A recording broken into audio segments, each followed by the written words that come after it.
아홉 켤레의 구두로 남은 산에. 윤흥길. 워낙 게시부터가 기대했던 바와는 달리 어긋져 나갔다.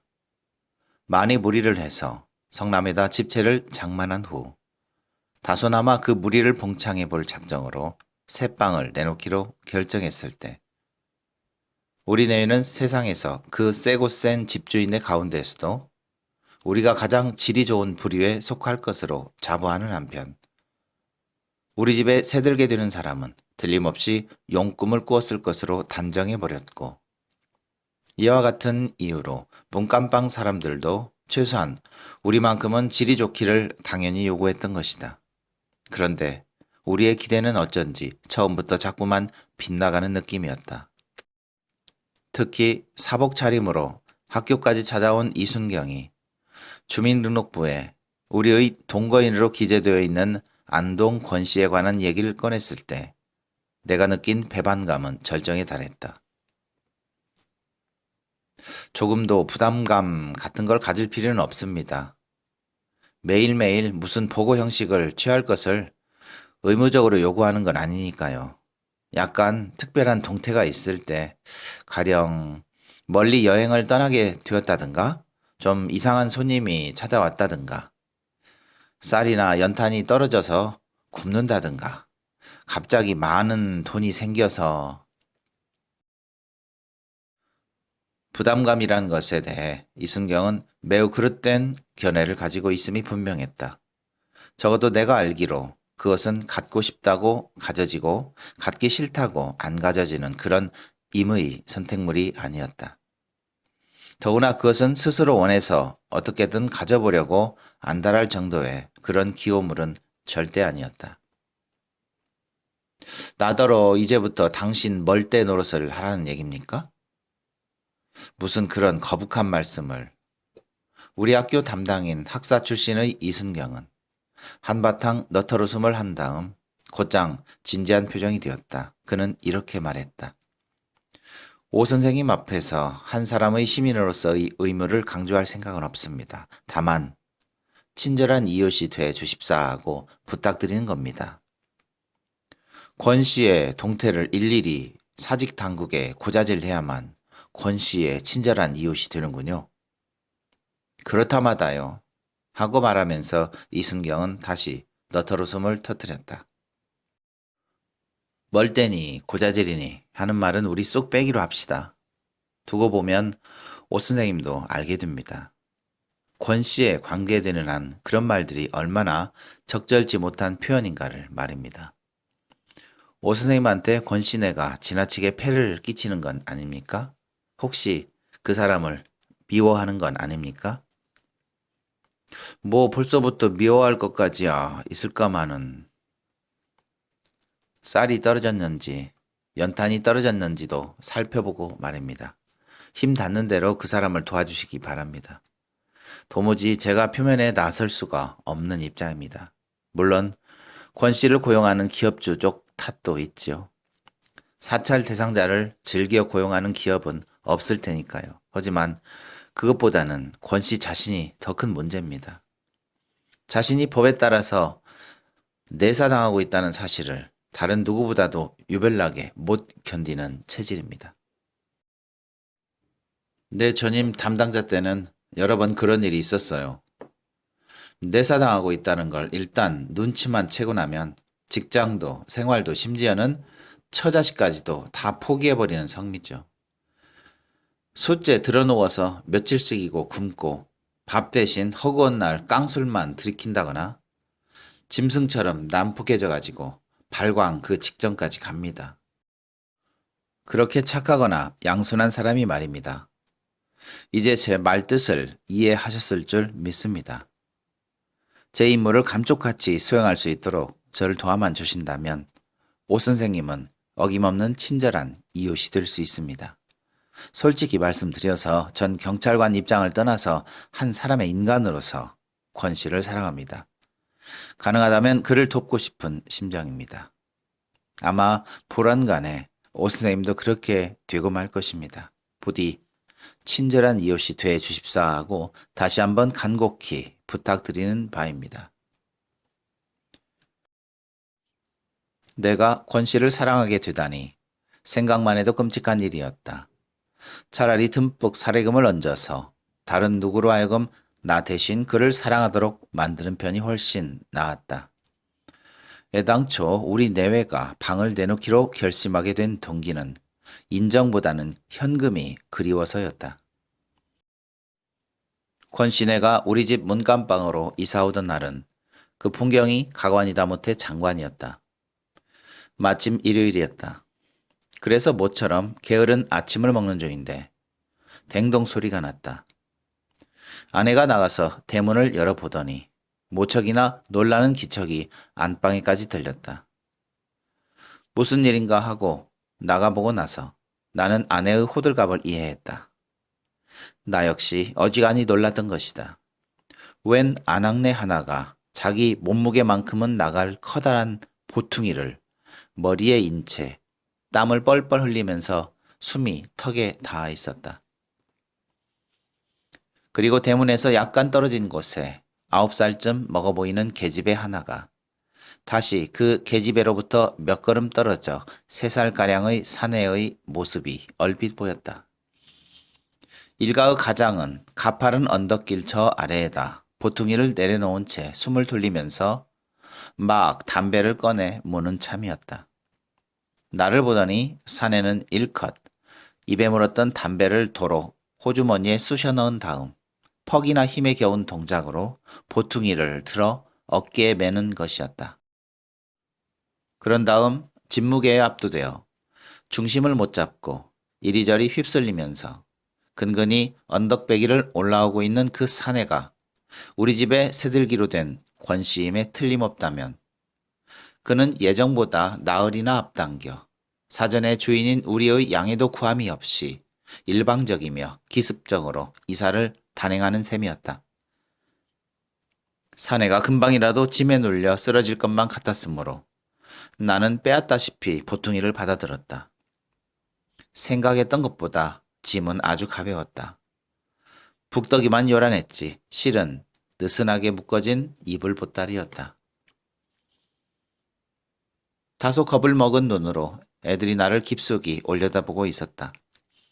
그 애들은 배가 불룩한 비닐가방 따위를 양손에 나눠 든 채 무척 힘든 표정이면서도 잠자코 잘들 견디고 있었다. 아내는 아직도 놀라움이 가시지 않은 얼굴로 힘을 거들어 보퉁이를 받아내릴 생심도 못하면서 저울질하듯이 언제까지고 권씨 부인을 위아래로 찬찬히 훑어보고 있었다. 권씨는 키가 작았다. 보통 키 정도밖에 안 되는 나지만 그래도 권씨에 비기면 거인이나 다름없었다. 슬리퍼를 걸치고 나온 내 발만을 유심히 들여다보면서 권씨는 침묵을 지켰기 때문에 내가 먼저 입을 열지 않으면 안 되었다.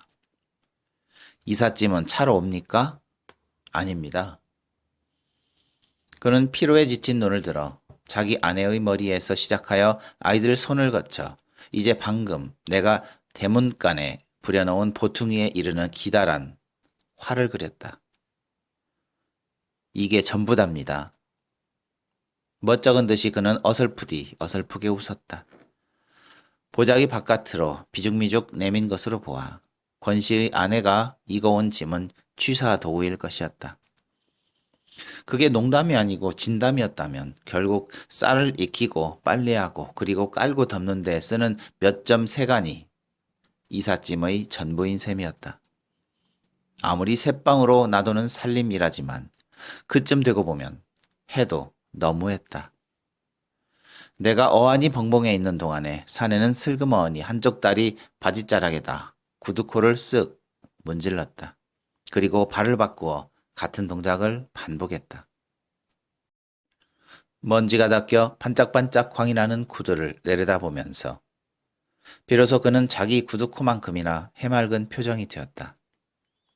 아마 모르긴 몰라도 틀림없이 재고정리 바겐세일 바람에 하나 주워 걸쳤을 지그자그 무늬의 때이르고 유행 지난 후줄근한 여름옷과는 영 안 어울리게 그의 구두는 제법 신품이었고 알맞게 길이 난 호사품이었다. 아무래도 약속이 틀려요. 내외 둘만이 있었을 때 아내가 내 귀에 대고 소곤거렸다. 먼저 번 살던 방을 오늘 꼭 비워야만 할 형편이었잖아. 약속이 틀려도 별 수 없지. 그리고 어차피 안 쓰는 방이니까.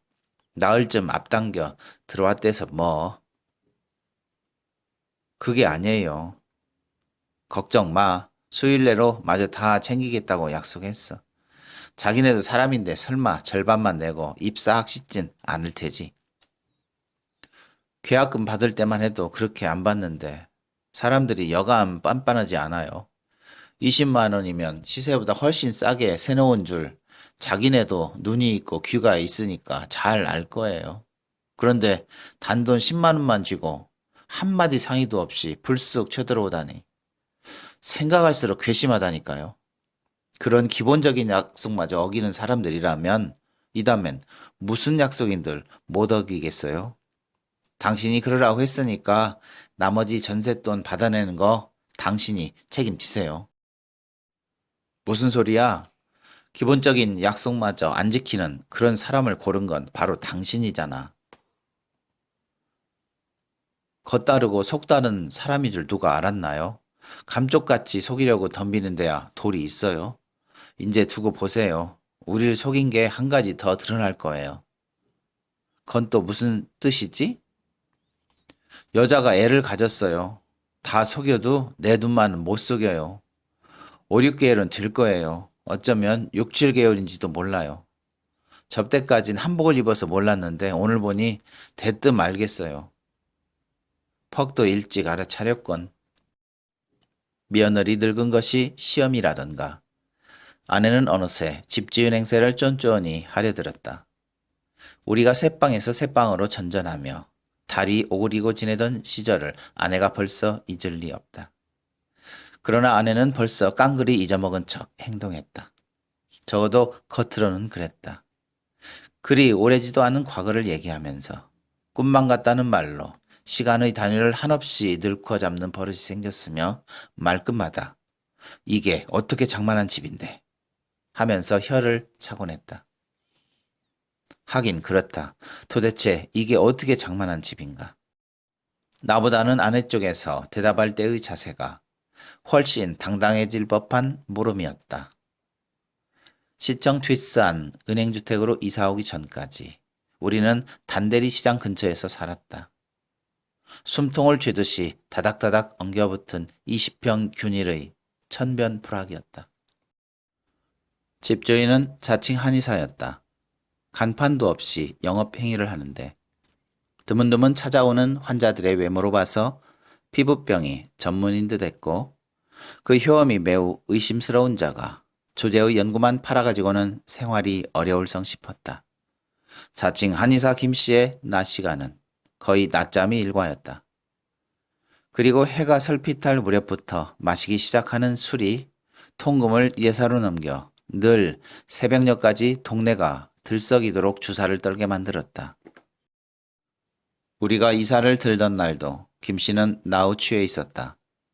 그는 녹슨 기계처럼 톱니바퀴가 잘 물리지 않는 소리로 초면에 나에게 수인사를 청한 다음 곧장 내 겨드랑이를 끼더니 자기네 안방 아랫목까지 납치하다시피 나를 질질 끌고 갔다. 그는 내 아내가 문간방에서 듣기엔 거의 협박조의 말투로 밤이 이슥할 때까지 자기가 현재 살고 있는 그 집을 불과 한 주일 동안에 지은 걸 자랑했으며 역시 내 아내가 마당가 펌프 우물 곁을 애가 타서 서성거리며 듣기엔 신음 혹은 비명을 지르다시피 핵교 선상님 네 분을 문간방에다 모셔서 지인은 인자 암호 근심걱정 없애다 라고 반가워했다. 마지막으로 그는 집안에 혹 옴이나 뽀르지나 등창, 아구창, 연주창 같은 걸로다 고생하시는 분 계시면 뭐다 저한테 맡겨주십시오 하는 말과 함께 나를 불안에 떠는 내 아내 곁으로 돌려보내주는 것이었다. 이렇게 해서 집주인 김씨와의 첫 대면은 무사히 지났다. 그러나 우리가 대지 20평, 건평 15평, 세멘블록 와가의 김씨 혼자 힘으로 꼬박 일주일 걸려 거짓말처럼 완공했다는 그 날림 중의 날림집에 보증금 3만 원, 월세 3천 원으로 문간방 하나를 새들므로써 어째서 김 씨의 근심 걱정이 없어지는 건지는 여전히 의문이었다. 그 말 뜻을 제대로 이해하기엔 다소 시일이 걸렸다.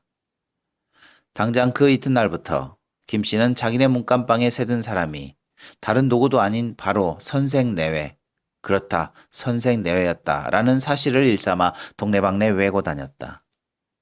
성남시 전체를 통틀어 불과 얼마 안 되는 선생에 비해 집들은 부지기수인데 바로 그 선생 중에 하나가 자기 집에 사골세를 들었다는 것이었다. 그리고 그는 매일 봉급날 저녁만 되면 우리가 당연히 지불해야 할 제반 사학료 외에 금방 앉았다 일어나면서 갚는다는 조건으로 소홀차는 돈을 꾸어가곤 했다. 봉급날뿐만이 아니라 길거리에서건 집안에서건 얼굴을 마주치기만 하면 번번이 손을 내밀어 여러 푼돈을 강탈하다시피 알겨갔다. 누구보다 못할 노릇이기는 아내 쪽이었다. 김 씨가 나한테서 돈을 꾼 다음이면 꼭 그의 부인이 방을 건너와서 한나절씩이나 징징 울고 간다는 것이었다. 저의 뱃내 속꽃마저 술로 바꾸어 마실 인간이라면서 무슨 수로 받아내려고 그렇게 덥석덥석 구워 준다냐고 원망이라는 것이었다. 처음엔 제법 들쩍지근하게 받아들이던 선생 부인의 아내는 쉬이 넌덜머리를 내기 시작했다. 단순히 선생 부인이라는 그 이유만으로 이웃 아낙네와 조물아기들이 아내를 잠시도 마음 편히 거처하도록 내버려 두지 않았다. 단대리 시장 근처 20평 부락에서 우리는 완연한 별종의 인간으로 취급당했다. 김 씨가 열심히 나팔 불어준 덕분이었다.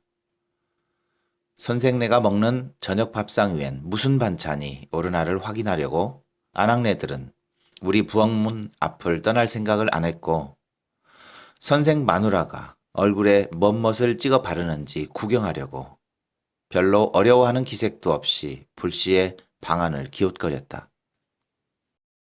그리고 선생 아들은 주로 무엇을 간식으로 먹나 보려고 떼꼽재기 아이들이 눈을 화등잔만하게 해가지고는 문간방 안팎을 연락부절로 오락가락했다. 심지어는 빨래만 해도 그랬다. 펌프 우물에서 아내가 옷가지를 내다 빨고 이슬라 치면 동네 아낙들이 때로 모여들어 합성세제를 물에 풀었을 때 거품이 이는 그 초보적이고도 너무 당연한 화학작용을 무슨 요술이나 되는 듯이 신기한 눈으로 지켜보았다. 아무래도 여길 떠야 할까 봐요. 보충 수업까지 마치고 좀 늦게 퇴근한 나에게 어느 날 아내가 심각한 표정을 했다. 왜 또 무슨 일이 있었어? 무슨 일이 있는 건 아니지만 어쩐지 이 바닥 사람들이 무서워요. 꼭 무슨 일을 저지를 것만 같은 눈빛들이에요. 고물장수 옆에 내 얘긴가? 그래요. 오늘도 시장까지 뒤를 밟아왔어요. 아내한테 가장 두려운 상대는 골목길 맞은편 천막 반, 흙벽돌 반의 오두막에서 사는 고물장수 마누라였다. 골목이 시끄러워서 슬그머니 들창을 열고 내다보면 틀림없이 그 여자가 누군가를 상대로 대판 싸움을 벌이고 있었다. 대개는 동네 사람들하고서였고 덜어는 자기 남편이거나 아니면 6살 배기 자기 아들과였다.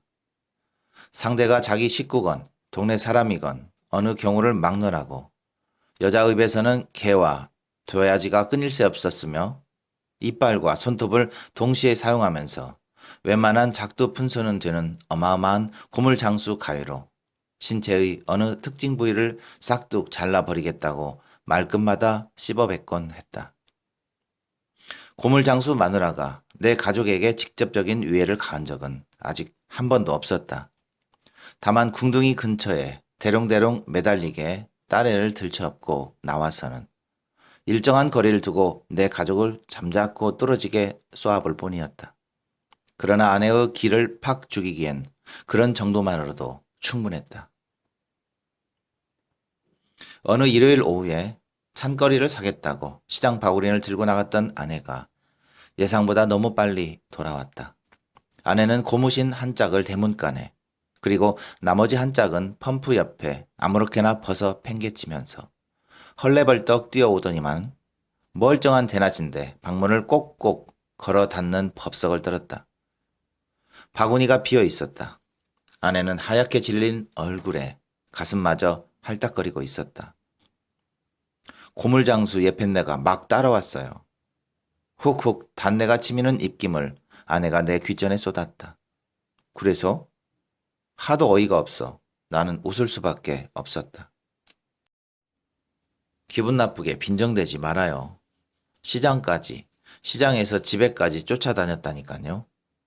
푸주간에 들려서 돼지고기 살까 소고기 살까 생각하는 참인데 왠지 모르게 뒤쪽이 이상해서 얼핏 뒤돌아봤더니 글쎄 저만치에 옆에 내가 서 있질 않겠어요.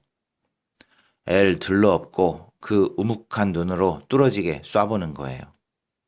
내가 집을 나설 때 분명히 골목 안쪽에 있었는데 어느새 옛거정 뒤밟아 왔나 싶어서 갑자기 썸짓한 생각이 들더군요. 당신 시장 바구니 보고 생각난 김에 그 여자도 돼지고기인지 소고기인지 사고 싶었던 개지. 고물장수라고 반드시 팔다 남은 강냉이 튀밥이나 별식으로 먹으란 법은 없을 테니까. 그게 아니래도요. 어찌나 가슴이 발랑거리던지 집어삼킬 것 같이 노려보는 그 시선 앞에선 차마 고기를 살 수가 없었어요. 그래 푸주간을 그냥 나오고 말았죠. 생선전으로 들어서려니까 옆엔 내가 또 소리 없이 뒤를 밟잖아요. 무서워서 아무것도 살 수가 없었어요. 곧장 집으로 종종걸음을 쳤지요.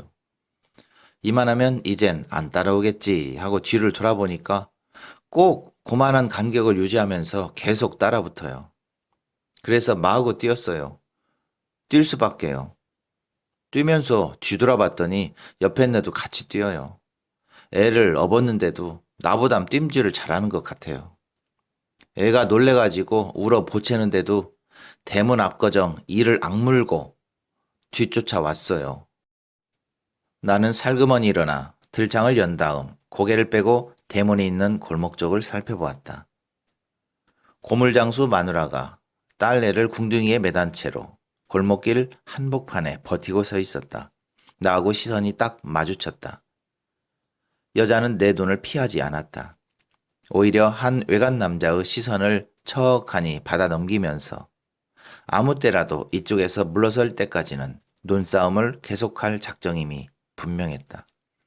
나는 엉겹결에 내밀었던 고개를 잽싸게 수습한 다음 들창을 닫아버렸다. 도대체 이유가 뭐죠? 무슨 생각으로 그럴까요? 아내가 나한테 따지는 기세로 물었다. 아마 당신하고 친해지고 싶은 거겠지? 나는 이렇게 대꾸했다. 모르긴 몰라도 선생 부인하고 친하게 지내고 싶어서 그럴 거야. 두 번째 때도 나는 이렇게 얘기할 수밖에 없었다. 선생 마누라, 선생 부인, 선생 사모님. 인젠 말만 들어도 신물이 나요. 어쩌다 내 꼴이 선생 부인이 되었는지. 오나가나 원. 내은장마절. 이건 뭐 얼어 죽고 데워 죽는 꼬락선이었다. 고향을 벗어나 타관살이를 하면서 한때 좀 잠잠해지는가 싶던 아내의 고질병이 어느새 또 도지려 하고 있었다. 그것은 또한 나 자신의 고질병이기도 했다. 아내가 선생한테 시집온 팔자를 그리 자랑스럽게 여기지 않는 이유는 전적으로 여학교 시절의 에델바이스 클럽 회원들 거개가 선생보다는 훨씬 수입이 좋은 직업의 남자와 결혼한 데 있었다. 아내는 학교 때 성적이나 얼굴이 자기보다 훨씬 처지던 계집애들이 서로 음모라도 꾸민 것처럼 집안 좋고 학벌 좋고 직장 좋은 이를테면 삼박자가 척척 맞는 배필로만 달칵달칵 물어가는 그 점이 아무래도 이해할 수 없었고 이해할 수 없었기 때문에 용서할 수도 없었고 박봉에서 오는 생활의 불편이나 어려움보다는 영원토록 편치 말자면서 지금도 1년에 2차례씩 만나는 에델바이스들의 동정 섞인 우정 때문에 정기적으로 자존심을 상하곤 했다. 나 역시 그랬다. 젊은 나이에 이미 출세했거나 적어도 멀지 않은 장래에 출세할 조짐이 농후하거나 아니면 치부를 한 동창들을 접할 적마다 속이 뒤숭숭해서 견딜 수가 없었다. 기껏해야 교육위원회 장학사나 교감, 교장인데 그걸 바라고 3, 40년씩 근속하기엔 너무 억울하다는 느낌을 어쩔 수가 없었다. 적어도 내게는 여러모로 미루어 많이 불공평한 세상에서 어쩌다 잘못 얻어걸려 하는 직업이 바로 선생이었다. 그런데 그 선생을 대단하게 알고 별종으로 취급하는 사람들이 다른 한편에는 또 있는 것이다. 동그라미를 그릴 생각이었는데 네모가 되었대서 세모가 되지 않은 것만을 다행으로 여길 수는 없다. 나를 대단한 인물로 보아주는 단대리 사람들 앞에서 나는 한 번도 큰 기침을 한 적이 없음은 물론 그들은 쓰다듬어 주고 싶지도 않았다. 이순경한테서 들은 안동 권씨의 과거에 관해서 나는 아내에게 아무런 귀뜸도 해주지 않았다. 은경이와 영기 사이가 6살이나 터울이 지기까지 그 압이 되는 권기용 씨가 어디서 뭘 했는지 나는 얘기하지 않았다. 권 씨가 싫고 좋은 걸 떠나 앞으로도 나는 계속 비밀을 지킬 작정이었다. 그렇지 않아도 벌써 아내의 눈밖에 난 사람들인데 만약 권 씨가 전과자란 걸 알게 된다면 아내는 필경 까무러치고 말 것이다. 더구나 다른 것도 아니고 사회의 안녕과 질서를 파괴했다는 죄로 열회를 복역하고 나와서는 시방도 경찰의 감시를 받고 있는 위험 인물임을 알아차리게 된다면 단 하루도 한 지붕 밑에서 살지 않으려 할 것이었다. 아내 말 맞다나 권씨네가 시초부터 어기고 들어온 약속 외에 전세 입주자로서 상식적으로 지켜야 할 재반 의무를 빈번히 이행하지 않은 건 사실이었다. 하지만 그런 따위 자질해한 이유들로 당장 권씨네를 쫓아낼 수는 없는 노릇이었다. 그들이 결정적인 실수를 범할 때까지 당분간은 더 두고 보는 수밖에. 그리 오래지도 않아 아내의 짐작은 사실로 드러나기 시작했다. 마침내 아내는 권씨 부인으로부터 임신 6개월째라는 자백을 받기에 이르렀다. 아내한테는 어느덧 장독대 및 광 속에 쌓인 연탄 술을 아침 저녁으로 점검해야만 직성이 풀리는 버릇이 생겼다. 그리고 무엇보다도 아이들 문제가 항상 말썽이었다. 애들은 왜 제 부모의 입장 같은 건 조금도 생각해주지 않는 것일까? 우리 집 동준이 녀석만 해도 그랬다. 우리가 새방으로 돌 적엔 녀석이 늘 주인집 아이를 때려 나나 아내가 행세를 못하도록 만들곤 했다. 그랬는데 지금은 녀석이 권씨의 온이로부터 늘 손찌검을 당함으로써 우리를 속상하게 만들고 또 권씨네를 난처한 입장에 빠뜨리는 것이었다. 동준이가 마당에서 커다란 풍선을 가지고 뛰어놀고 있었다. 같이 놀고 싶어서 권씨네 애들이 치근치근 다리를 붙이는 기색이었다. 아무리 다리를 붙여봐도 반응이 없으니까 애들은 동준이를 한 대 쥐어박았는지 할퀴었는지 해서 울리고는 문간방에 들어가더니 제 애미를 조르는 눈치였다. 이때부터 아내는 벌써 속이 뒤집혀 있었다. 잠시 후에 동준이가 헐레벌떡 뛰어들어와서는 떼를 쓰기 시작했다. 애들이 당장 막무가내로 연기네 것하고 똑같은 풍선만 사내라는 것이었다. 녀석은 기어코 제 어미의 손을 이끌고 마당으로 나갔다. 밖에 나갔던 아내가 얼굴이 빨개져 가지고 들어오더니만 이번엔 내 손을 답싹 움켜쥐고는 마당으로 끌고 나갔다. 나는 보았다. 권씨네 애들이 손에 여러 개의 풍선을 나눠 들고 마냥 희희낙낙해 있었다.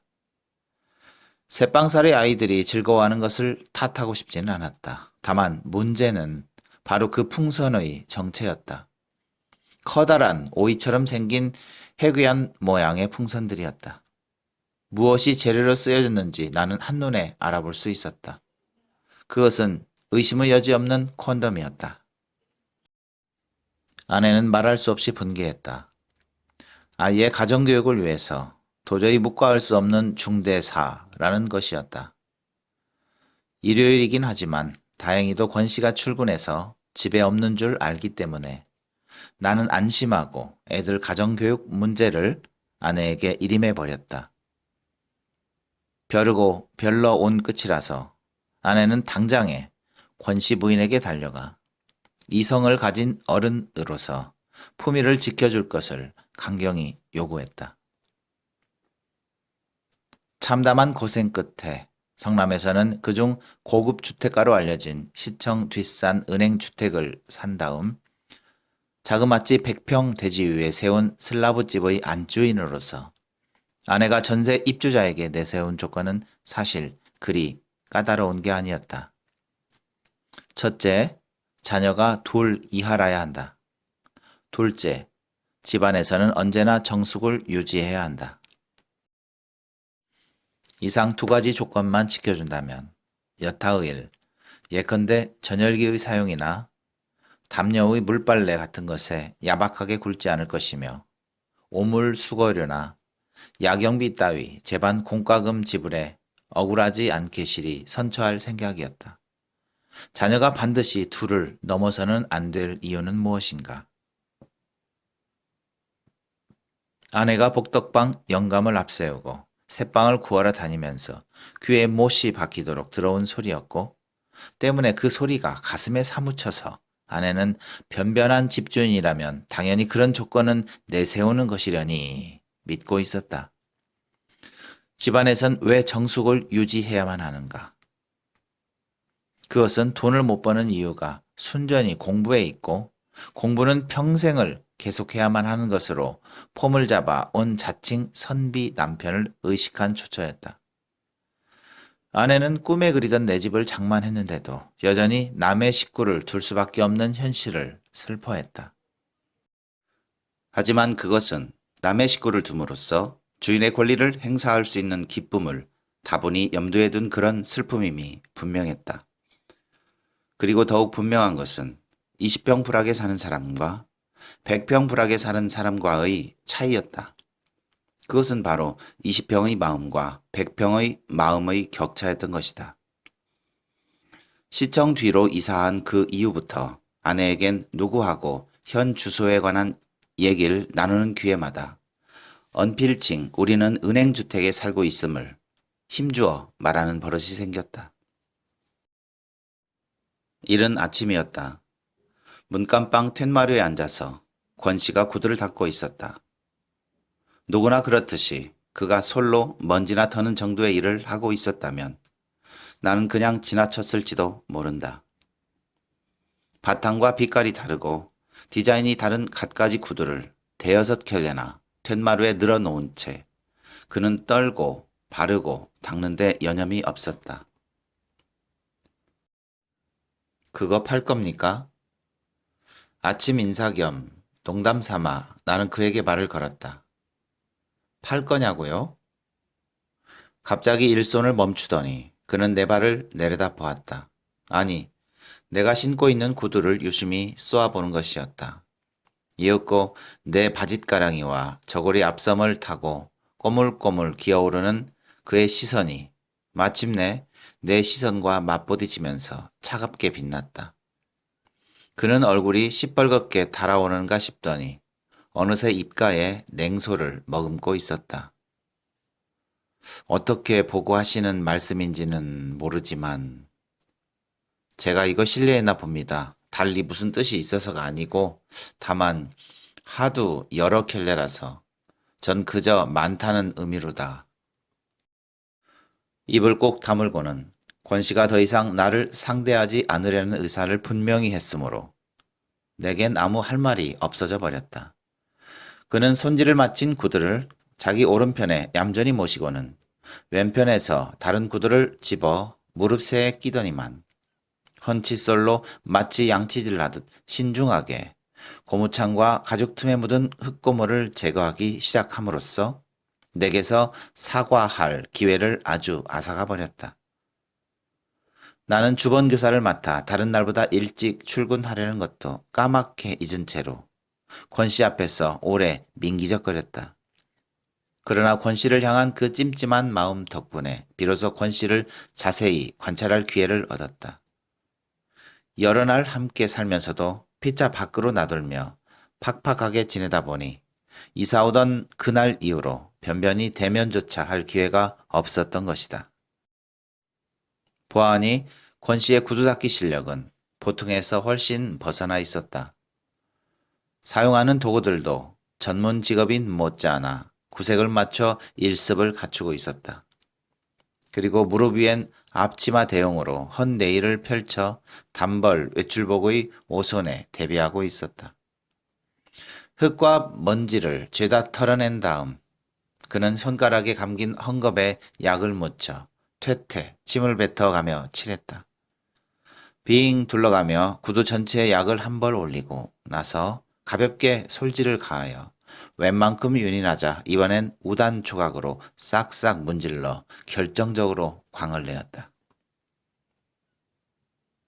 내 보기엔 그런 정도만으로도 훌륭한 것 같은데 권 씨는 거기에 만족하지 않고 계속해서 같은 동작을 반복했다. 그만한 일에도 무척 힘이 드는지 권 씨는 땀을 흘렸다. 숨을 헉헉거렸다.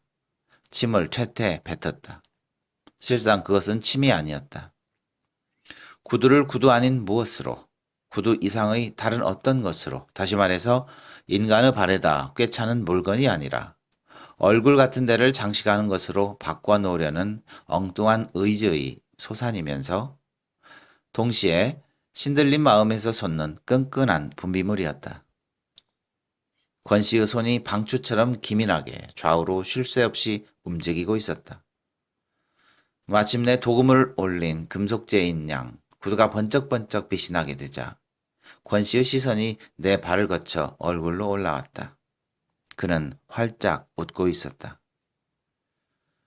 그의 눈이 자기 구두코만큼이나 요란하게 빛을 뿜었다. 사실 그의 이목구비 가운데 가장 높이 사줄 만한 데가 바로 그 눈이었다.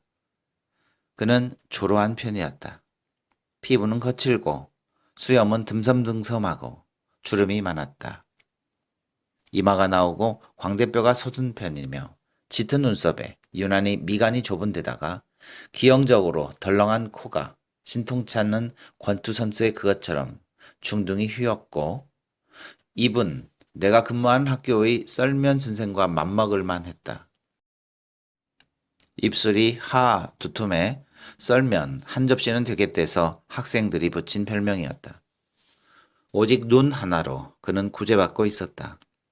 보기 좋게 큰 눈이 사악하다거나 난폭한 구석은 전혀 찾아볼 수 없게 맑고 섬세했다. 이순경이 또 찾아왔다. 지나는 길에 잠깐 들렀다지만 반드시 그런 것 같지만 또 아는 것이 대뜸 책망 비슷한 투로 나왔다. 그러면 못 써요, 못 써. 뭐 보고 드릴 게 있어야 전화라도 걸든지 하죠. 보고가 아니고 협조겠죠. 그건 그렇고 협조할 만한 게 없었다고요? 전혀. 이거 보세요, 오 선생. 권 씨가 닷새 전에 직장을 그만뒀는데도요? 직장을 그만두다니 그럼 또 실직했다는 얘기입니까? 출판사를 때려치웠어요. 전번하고는 사정이 좀 달라요. 책을 만드는데 저자들 요구대로 고분고분 따르는 게 아니라 틀린 걸 지적하고 저자를 자꾸만 가르치려 드니까 사장이 불러다가 만자 중에 주의를 주었대요. 내가 저자냐고, 내가 뭔데 감히 고명하신 저자님 앞에서 대거리지냐고 말이죠. 그랬더니 그 다음날부터 출근을 안 틀어나요? 오늘 아침만 해도 정상적으로 출근하는 것 같았는데 어제도 그랬고.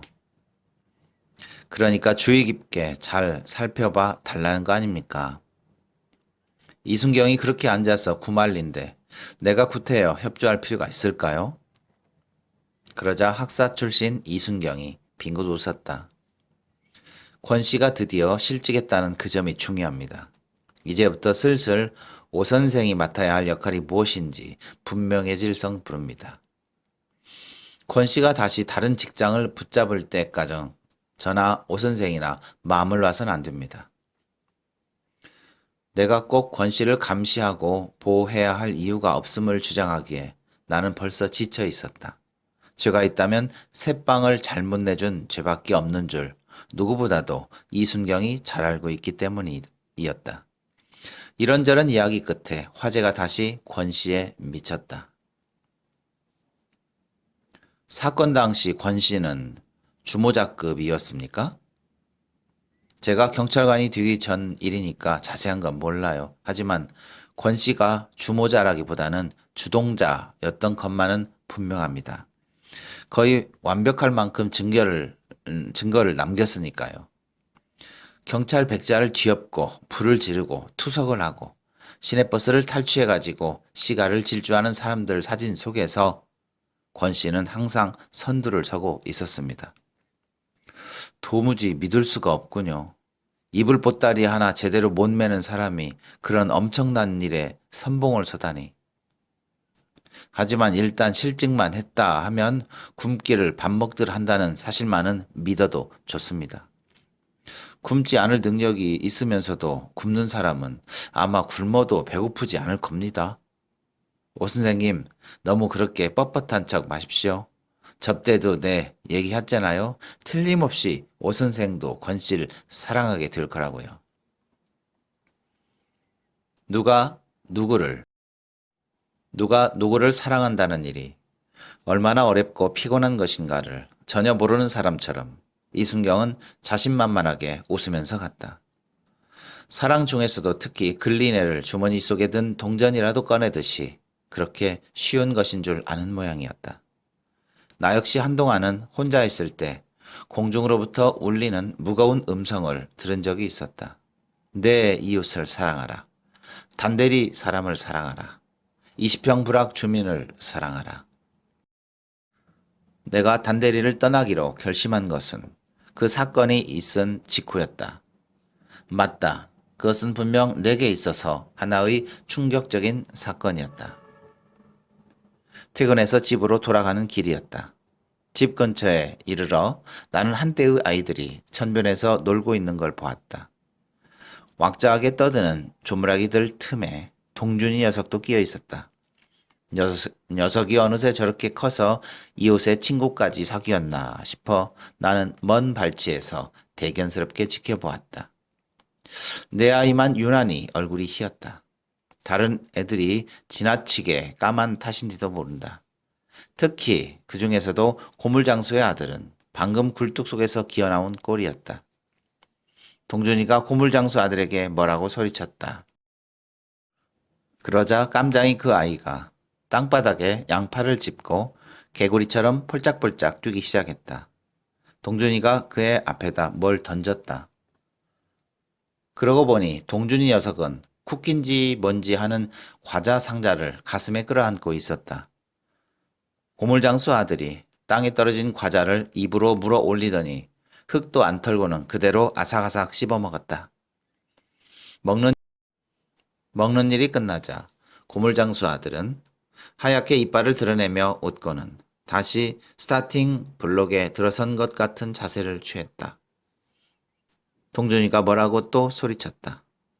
깜장이가 이번엔 한쪽 팔로 땅을 짚고 그 팔과 가슴 사이로 다른 팔을 넣어 꺾어 올려서 코를 틀어준 다음 연락에 뺑뺑이를 돌기 시작했다. 그 애는 대여섯 바퀴도 못 돌아 퍽 꼬꾸라졌다. 일어나서 다시 돌다가는 또 꼬꾸라졌다. 몇 차례고 반복해서 기어코 지시받은 횟수를 다 채우는 모양이었다. 몇 바퀴나 돌았는지 아이는 다 돌고 나서도 어지러워서 바로 서지를 못했다. 동준이가 과자에다 침을 퇴 뱉어서 땅바닥에 던졌다. 동준이는 빙 둘러서서 구경하는 다른 애들한테도 똑같은 방식으로 놀이에 가담할 것을 종용하는 눈치였으나 갈수록 가혹해지는 녀석의 요구 조건에 기가 질려 엄두를 못 내고 군침만 삼키는 듯했다. 동준이가 과자를 쥔 오른팔을 높이 올려 개울 쪽을 겨냥하고 힘껏 팔매질을 했다. 그러자 조금의 주저도 없이 고물장수 아들이 석축을 타고 제 방 아래로 뽀로로 달려 내려갔다. 나는 그 계율에 관해서 일찍부터 잘 알고 있었다. 그것은 공장에서 흘러나오는 폐수와 집집마다 버리는 오물을 한데 모아 탄천으로 실어 나르는 거대한 하수도였다. 내가 뒷전에 서서 구경하기 전에는 그와 같은 놀이가 얼마나 길었는지 모른다. 그러나 내가 목격한 것은 그게 전부였다. 나는 동준이 녀석으로부터 과자 상자를 빼앗아 개울 속에 집어던졌다.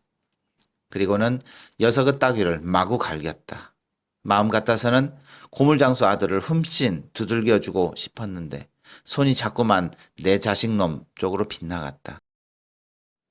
동준이 녀석을 한참 때리다가 퍼뜩 생각이 미쳐 뒤를 돌아다 보니 고물장수 아들은 칙칙한 개울물을 따라 천방지축 과자 상자를 쫓아가는 중이었다. 무슨 수를 써서든 이놈의 단대리를 빠져나가자고 아내에게 소리치던 그 날 밤엔 영 잠이 오질 않았다. 줄담뱃질로 밤늦도록 이리 뒤척 저리 뒤척하면서 내가 생각한 것은 찰스 램과 찰스 디킨즈였다. 나하고는 전혀 인연이 안 닿는 땅에서 동떨어진 시대를 살았던 두 사람이 갈마들이로 나를 깨어있도록 강제하는 것이었다. 똑같은 이름을 가진 점 말고도 그들 두 사람은 공통점이 많은 것으로 알려져 있다. 우선 불우한 유년 시절을 보낸 점이 그렇고 문학작품을 통하여 빈민가의 사람들에 대한 동정과 연민을 쏟은 점이 그런 모양이었다. 하지만 그들의 성이 각각이듯이 작품을 떠난 실생활에서의 그들은 성격이 딴판이었다 한다. 램이 정신분열증으로 자기 친모를 살해한 누이를 돌보면서 평생을 독신으로 지내는 동안 글과 인간이 일치된 삶을 산 반면에 어린 나이에 구두약 공장에서 노동하면서 독학으로 성장한 디킨즈는 훗날 문명을 떨치고 유족한 생활을 하게 되자 동전을 구걸하는 빈민가의 어린이들을 지팡이로 쫓아버리곤 했다는 것이다. 램이 옳다면 디킨즈가 그런 것이고 디킨즈가 옳다면 램이 그르게 된다. 가급적이면 나는 램의 편에 서고 싶었다. 그러나 디킨즈의 궁둥이를 걷어찰 만큼 나는 떳떳한 기분일 수가 없었다. 나도 그랬다. 내 친구들도 그랬다. 부자는 경멸해도 괜찮은 것이지만 빈자는 절대로 미워해서는 안 되는 대상이었다. 당연히 그래야만 옳은 것으로 알았다. 저 친구는 휴머니스트라고 남들이 나를 불러주는 건 결코 우정에 금이 가는 대접이 아니었다. 우리는 우리 정부가 베푸는 재반 시혜가 사회의 밑바닥까지 고루 미치지 못함을 안타까워했다. 우리는 거리에서, 다방에서 또는 신문지상에서 이미 갈 때까지 다 가버린 막다른 인생을 만날 적마다 수단 방법을 안 가리고 긁어 모으느라고 지금쯤 빨갛게 돈독이 올라있을 재벌들의 눈을 후벼 파는 말들로서 저들의 딱한 사정을 상쇄해 버리려 했다. 저들의 어려움을 마음으로 외면하지 않는 그것이 바로 배운 우리들의 의무이자 과제였다. 그러나 그것은 어디까지나 이론에 불과한 것이었다. 자기 자신을 상대로 사기를 치고 있는 것임을 나는 솔직히 자백하지 않을 수 없다. 우리의 분노란 대개 신문이나 방송에서 발달된 것이며 다방이나 술집 탁자 위에서 들먹이다 끝나는 정도였다. 나는 그랬다. 내 친구들도 그랬다. 껌파리 아이들을 물리치는 한 방법으로 주머니 속에 비상용 껌 한두 개를 휴대하고 다니기도 하고 학생복 차림으로 볼펜이나 신문을 파는 아이들을 한목에 싸잡아 가짜 고학생이라고 간단히 단정해 버리기도 했다. 우리는 소주를 마시면서 양주를 마실 날을 꿈꾸고 수십 통의 껌값을 팁으로 던지기도 하고 버스를 타면서 택시 합승을 하면서는 자가용을 굴릴 날을 기약했다. 램의 가슴을 배반하는 디킨즈의 머리는 매우 완강한 것이었다. 우리의 눈과 귀와 우리의 입과 손발 사이에 가로놓인 엄청난 괴리는 우리로서는 사실 어쩔 수 없는 것이어서 도리어 나는 그날 밤새껏 램의 궁둥이를 걷어차면서 잠을 온전히 설치고 말았다. 이순경이 재차 다녀간 날 밤에 우리 집 문간방에서는 이상하게도 3살짜리 아이의 칭얼거림이 그치지 않았다. 전에는 없던 일로 연기가 자주 눈을 깨는 눈치였고 이부자리에 지도를 그렸다고 야단을 맞는 모양이었다. 연기의 울음소리가 웬만큼 높아질 때까지는 가만 내버려 두다가 안방에까지 훤히 들릴 정도가 되면 권씨의 위협적인 목소리가 제꺼덕 천장을 타고 내 귀에까지 건너왔다. 그러면 그럴수록 연기 녀석은 울음 속에 3살답지 않은 보복 의지 같은 걸 담아 비수처럼 휘둘러대는 것이었다. 급기야는 아내를 비롯한 우리 가족 전부가 잠을 깰 지경이 되었다. 저렇게 처마 끝을 들고서는 애를 달랠 생각도 않는다고 아내가 졸음겨운 소리로 투덜거렸다. 아닌 게 아니라 권씨 부인은 한마디 말이 없었다. 권씨네가 이사온 이후로 나는 지금까지 권씨 부인이 하다못해 아야 소리 한마디 하는 걸 듣지 못했다. 나가버릴까 보다. 차라리 아빠가 멀리 나가버리고 말까봐. 포로지즘에 가까운 권씨의 비통한 소리가 들렸다. 그러자 어린 것의 귀에도 그 말만은 놀라운 휘엄을 보인 모양이었다. 자지러지던 울음이 갑자기 또 그쳤다. 그래도 여전히 빨랫줄 마냥 뻗으려는 울음의 꼬리를 아이는 도막도막 잘라 숨 돌릴 겨를 없이 삼키느라고 자추 사례가 들렸다. 아침이 되어 보니 권씨는 또 구두를 닦고 있었다. 구두 닦기에 권씨는 여느 날보다도 유난히 더 열심이었다. 간밤에 주승했습니다. 권씨가 슬리퍼를 신은 내 발을 상대로 정중히 사과를 했다. 이상한 일이었다. 권씨의 새삼스러운 사과가 내 귀엔 어쩐지 간밤의 내 솜씨가 과연 어떻더냐고 묻는 성쉽게만 들려 두고두고 떨뜨름했다. 학교에서 실시하는 가정방문 주간이 이틀째로 접어드는 날이었다. 학생 하나를 향도로 세워 별나라 불악에 거주하는 학부형들을 차례로 찾아다니는 중이었다. 나는 때마침 어느 학교 신축 공사장 근처를 지나가고 있었다. 콘크리트 골조를 빙 둘러 얼키설키 엮어지른 비계가 머리 위로 높다랗게 보였고 시멘트 벽돌을 등에 진 사내들이 흔들리는 널다리를 줄지어 오르내리고 있었다. 모두들 걷어붙이고 벗어젖힌 몸들이 무척이나 탐스럽고 강인해 보였는데 그 중에서 유독 한 사내가 내 눈길을 끌었다. 그는 흡사히 널벅지들 틈에 낀 간장 종지로 외소해 가지고는 후들거리는 다리를 간신히 옮기는 것이었으며 그토록 험한 일을 하면서 놀랍게도 완연한 사무원 복장이었다. 비계 바로 밑까지 접근해서 사내의 얼굴을 재삼 확인한 다음 나는 이렇게 외쳤다. 권 선생, 거기 있는 게 권 선생 아니요? 그 순간 벽돌장 하나가 똑바로 내 머리를 겨냥하고 무서운 속도로 낙하해왔다. 잽싸게 몸을 피했기 때문에 다치지는 않았다. 서둘러 널다리를 내려온 권씨가 내 앞에 섰다. 정말 권씨였다. 그의 얼굴에 석고처럼 굳게 새겨진 경악을 보고 나는 그가 나를 죽일 작정으로 그러지 않았음을 알았다. 그는 전신이 땀과 먼지 범벅이었다. 가까이서 보니 베이지색 와이셔츠 위에 받쳐 입은 춘추용 해군 기지 잠바는 작업에서 얻은 오손과 주름으로 말씀이 아니었다. 그러나 구두만은 여전해서 칠피 가죽에 공들여 올린 초콜릿빛 광택이 권씨의 가장 권씨다움을 외롭게 지켜주고 있었다. 내가 여기 있는 줄 어떻게 알았죠? 마치 내가 자기 행방을 일부러 수소문해서 찾아오기라도 했다는 듯이 그는 물었다. 학생들 가정방문을 다니다 지나는 길에 우연히 그는 가득 의심을 담은 눈으로 나와 내 반 학생을 번갈아 노려보았다.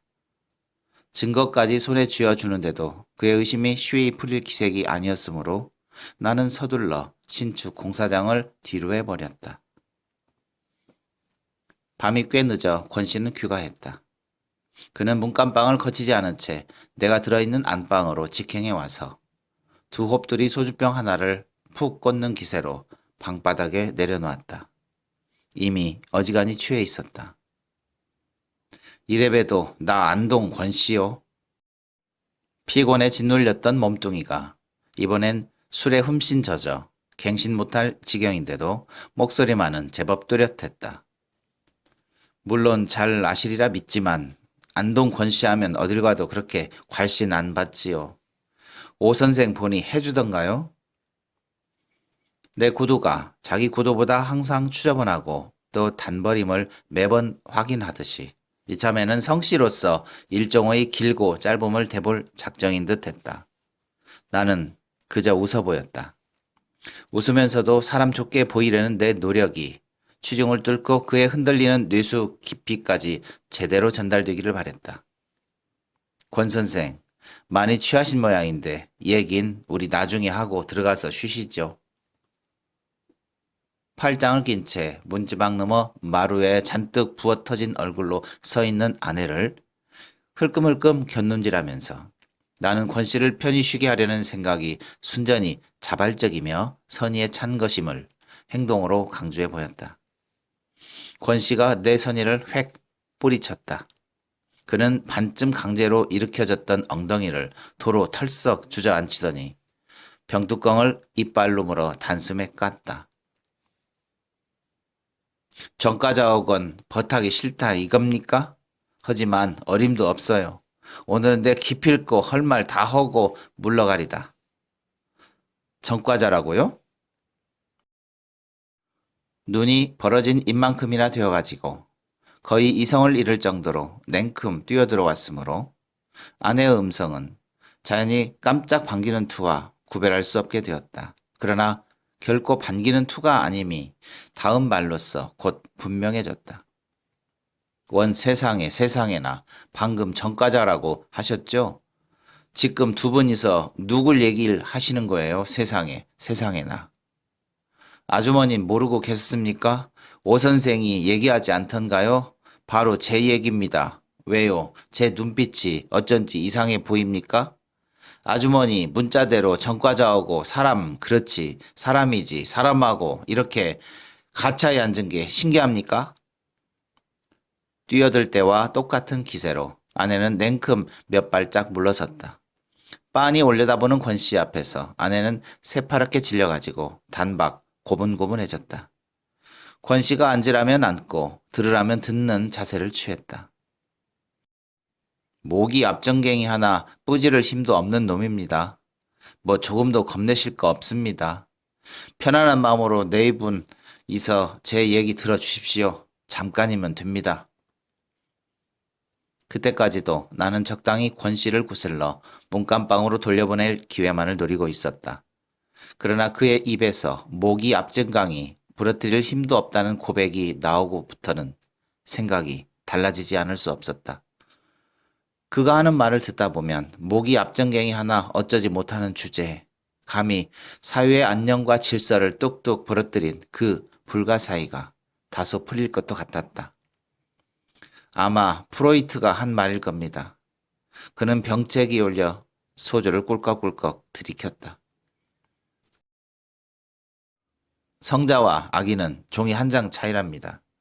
악인이 욕망을 행동대로 표현하는 대신에 성자는 그것을 꿈으로 대신하는 것에 불과하답니다. 그가 또 소주병을 기울이려 했으므로 나는 병을 빼앗은 다음 아내를 시켜 간단한 술상을 보아오게 했다. 내 입장을 그렇듯하게 꾸미기 위해서 성현을 깎아내릴 생각은 없습니다. 그렇지만 프로이트한테 커다란 위로를 받고 있는 건 사실입니다. 내가 전과자가 될 줄 미리 알고서 일찍이 그런 위로 말을 준비해둔 성 싶거든요. 술상이 들어왔다. 저녁에 먹다 남긴 돼지찌개 재탕에다 끼니 때마다 보는 밑반찬 두어 가지가 전부였다. 우리는 1차로 주거니 받거니 했다. 그는 말했다. 물독에 빠진 생쥐처럼 잔뜩 비를 맞던 저 화요일이 있기 전까지 나 역시 오 선생 이상으로 선량한 시민이었지요. 물론 내 안사람도 아주머니만큼이나 착하고 선량했을 겁니다. 불만이 있고 억울한 일이 있어도 기껏 꿈속에서나 해결할 뿐이지 행동으로 나타낼 줄은 몰랐으니까요. 아내더러 술을 더 사오도록 했다. 술이 들어갈수록 그는 더욱 창백해졌으며 너름새가 좋아졌다. 술이 그를 짓거리도록 시키고 있음이 분명했다. 그는 말했다. 모든 게 무리였지요. 우선 나 같은 인간이 태어난 그 자체가 무리였고 장질부사나 복막염 같은 걸로 죽을 기회 다 놓치고는 아둥바둥 살아나서 처자식까지 거느린 게 무리였고 광주 단지에다 집을 마련한 게 무리였고 이래저래 무리 아닌 일이 하나도 없었습니다. 지상낙원이 들어선다는 소문이 특히 없는 사람들 사이에 굉장한 설득력을 지닌 채 퍼지고 있었다. 꼭 그걸 믿어서가 아니었다. 외려 그는 처음부터 낙원이라는 게 별게 아님을 믿는 편이었다. 다만 차제에 내 집을 마련할 수 있다는 이호옥의 손에 덜미를 잡혀 서울에서 통근거리 안에 든다는 그 이점을 너무 과대평가했던 과오는 인정하지 않는 바 아니다. 결국 그는 당시 형편으로는 거금에 해당하는 20만 원을 변통해서 복덕방 영감쟁이를 통해서 철거민의 입주 권리를 손에 넣었다. 난생 처음 20평짜리 땅덩어리가 내 소유로 떨어진 겁니다. 내 차지가 된 그 20평이 너무도 대견해서 아침 저녁으로 한 뼘 한 뼘 애무하다시피 재고 밟고 하느라고 나는 사실은 나 이상으로 불행한 어느 철거민의 소유였어야 할 그것이 협잡으로 나한테 굴러떨어진 줄을 전혀 잊고 지낼 정도였습니다. 당시의 나한테 굴러떨어진 줄을 전혀 잊고 지낼 정도였습니다. 당시의 나한테는 이 세상 전체가 끼케야 20평에서 그렇게 많이 벗어나게 커 보이지는 않았습니다. 가까스로 대지는 마련되었으나 그 위로 기둥을 세우고 비바람을 가릴 여유는 아직 없어 땅을 못 키다가 또 간신히 낡은 텐트 하나를 구해서 버티기를 몇 달이나 했다. 선거철이었다.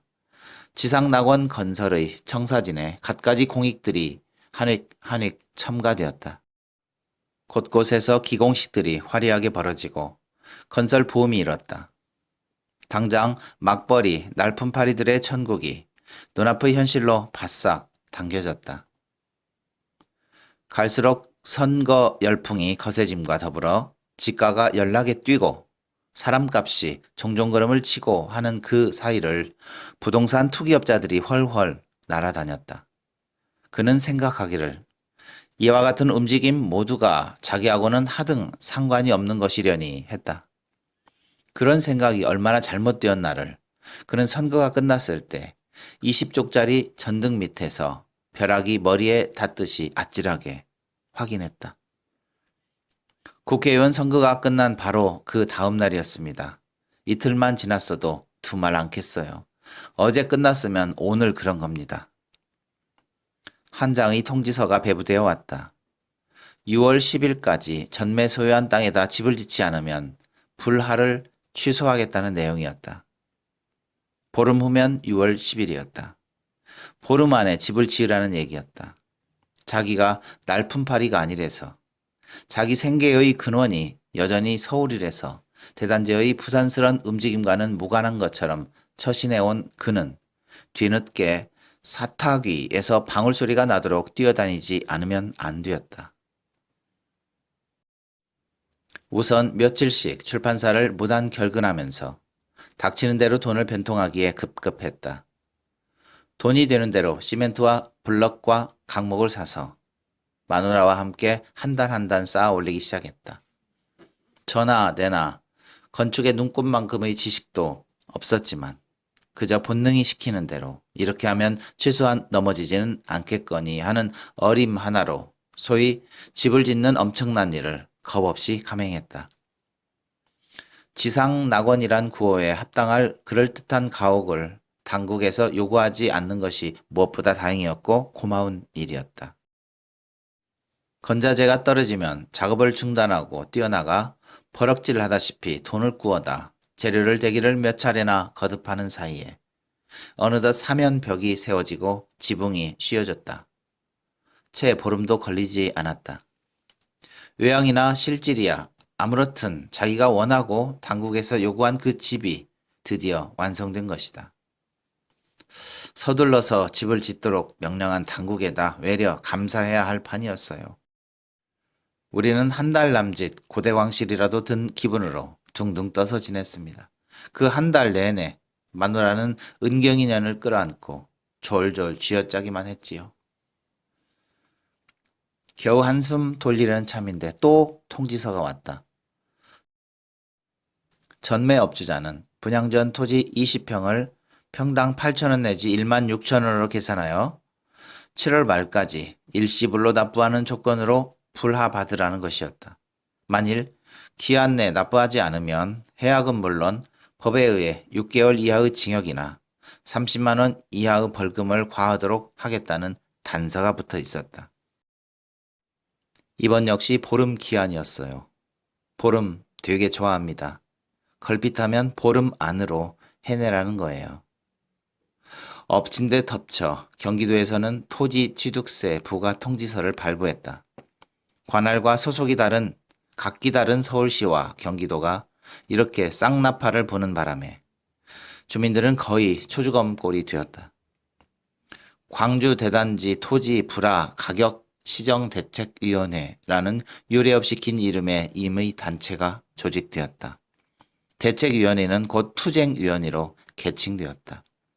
속에 식자께나 든 것으로 알려져 그는 같은 배를 탄 전매 입주자들에 의해서 대책위원과 투쟁위원을 고루 역임하게 되었다.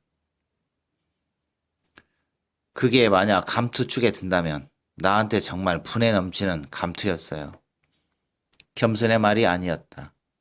그런 일을 감당할 만한 능력도 없을 뿐더러 자기는 여전히 광주 단지 사람이 아니며 어디까지나 서울 사람이라는 생각 때문에 맡고 싶지도 않았고 그래서 뻔질나게 열리는 회의에도 한 번도 참석지 않았다. 해결의 실마리라고는 전혀 보이지 않는 가운데 팽팽한 긴장 속에서 7월 말 시한을 넘기고 8월 10일을 맞았다. 투쟁위원회에서 최후 결단의 날로 정한 바로 그 날이었다. 공기가 흉흉했다. 그 흉흉한 공기가 저기압을 불러왔음 직했다. 비가 내렸다. 이른 아침부터 거리에 전단이 살포되고 벽보가 나붙었다. 시간이 되면 가슴에 달기로 한 노란 리본이 나뉘어졌다. 그는 방 안에서 꼼짝도 않으면서 밖에서 벌어지는 움직임에 잔뜩 신경을 곤두세우고 있었다. 꼭 무슨 일이 일어난다는 건 그에게 있어 일어나지 않느니만 같지 못했다. 비는 간헐적으로 내렸다. 11시가 지났다. 11시에 나와서 위원들 대표들과 면담하기로 약속한 사람이 나타나지 않자 사람들은 기다리는 일을 포기해버렸다. 모두들 거리로 뛰쳐나오라고 외치는 소리가 골목을 누볐다. 맨주먹으로 잊지 말고 무엇이든 되는 대로 손에 잡으라고 그 소리는 덧붙이고 다녔다. 누군지 빈지문이 떨어져 나가게 두들기는 사람이 있었다. 권 선생, 집에 기시오? 가슴이 덜컥 내려앉는 소리였다. 그는 마누라를 시켜 벌써 출근했다고 거짓말을 하게 했다. 누군지 모를 사내를 따돌리고 나서 그제야 생각해보니 화요일이 아닌가. 일요일도 아닌데 여지껏 출근하지 않고 빈둥거린 그 이유는 또 뭔가. 벼랑간 그는 깜짝 놀랐다. 그것은 의타심이었다. 자기도 깊이 관련된 일에 정작 자기는 뛰어들 의사가 없으면서도 남들의 힘으로 그 일이 성취되는 순간이 오기를 기다리는 기회주의의 자세였다. 그것은 여지없는 하나의 자각이면서 동시에 부끄러움의 확인이었다. 그는 후다닥 일어나 밖으로 나갔다. 그는 기를 가득 메운 채 손에 몽둥이와 각종 연장 따위를 들고 출장소 쪽으로 구호를 외치며 달려가는 사람들을 보았다. 그들과 마주쳤을 때 그는 낫도둑처럼 얼른 샛길로 몸을 피했다. 부끄럽게 자신을 깨달은 뒤끝이니까 한 번쯤 발길이 그들 쪽으로 향할 법도 하건만 그의 눈은 완강하게 서울로 가는 버스만 찾고 있었다. 그러나 헛수고였다. 외부로 통하는 교통수단은 이미 두절되어 있었다.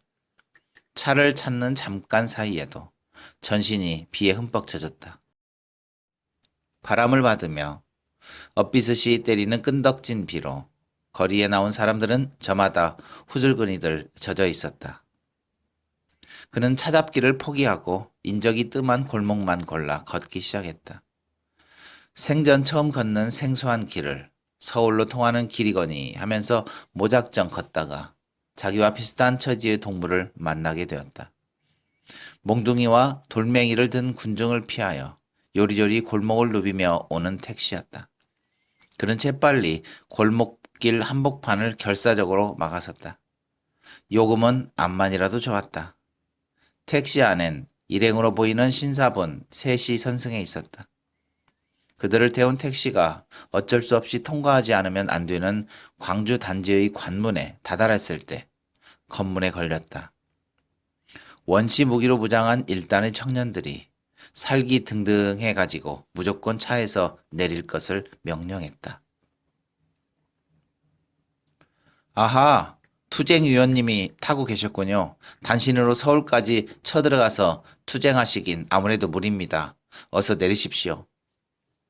웬 청년이 다가오더니 허리를 굽시라고 빙싯빙싯 웃으며 친절히 말했다. 청년은 용케도 그를 알아보는 모양이나 이쪽에서는 상대방이 누군지 전혀 기억이 없었다. 잠시 그가 어물쩡거리자 곁에 있던 다른 청년이 잡담체하고 몽둥이를 휘둘러 단박에 차창을 박살내버렸다. 개새끼들아, 니들 목숨만 목숨이냐?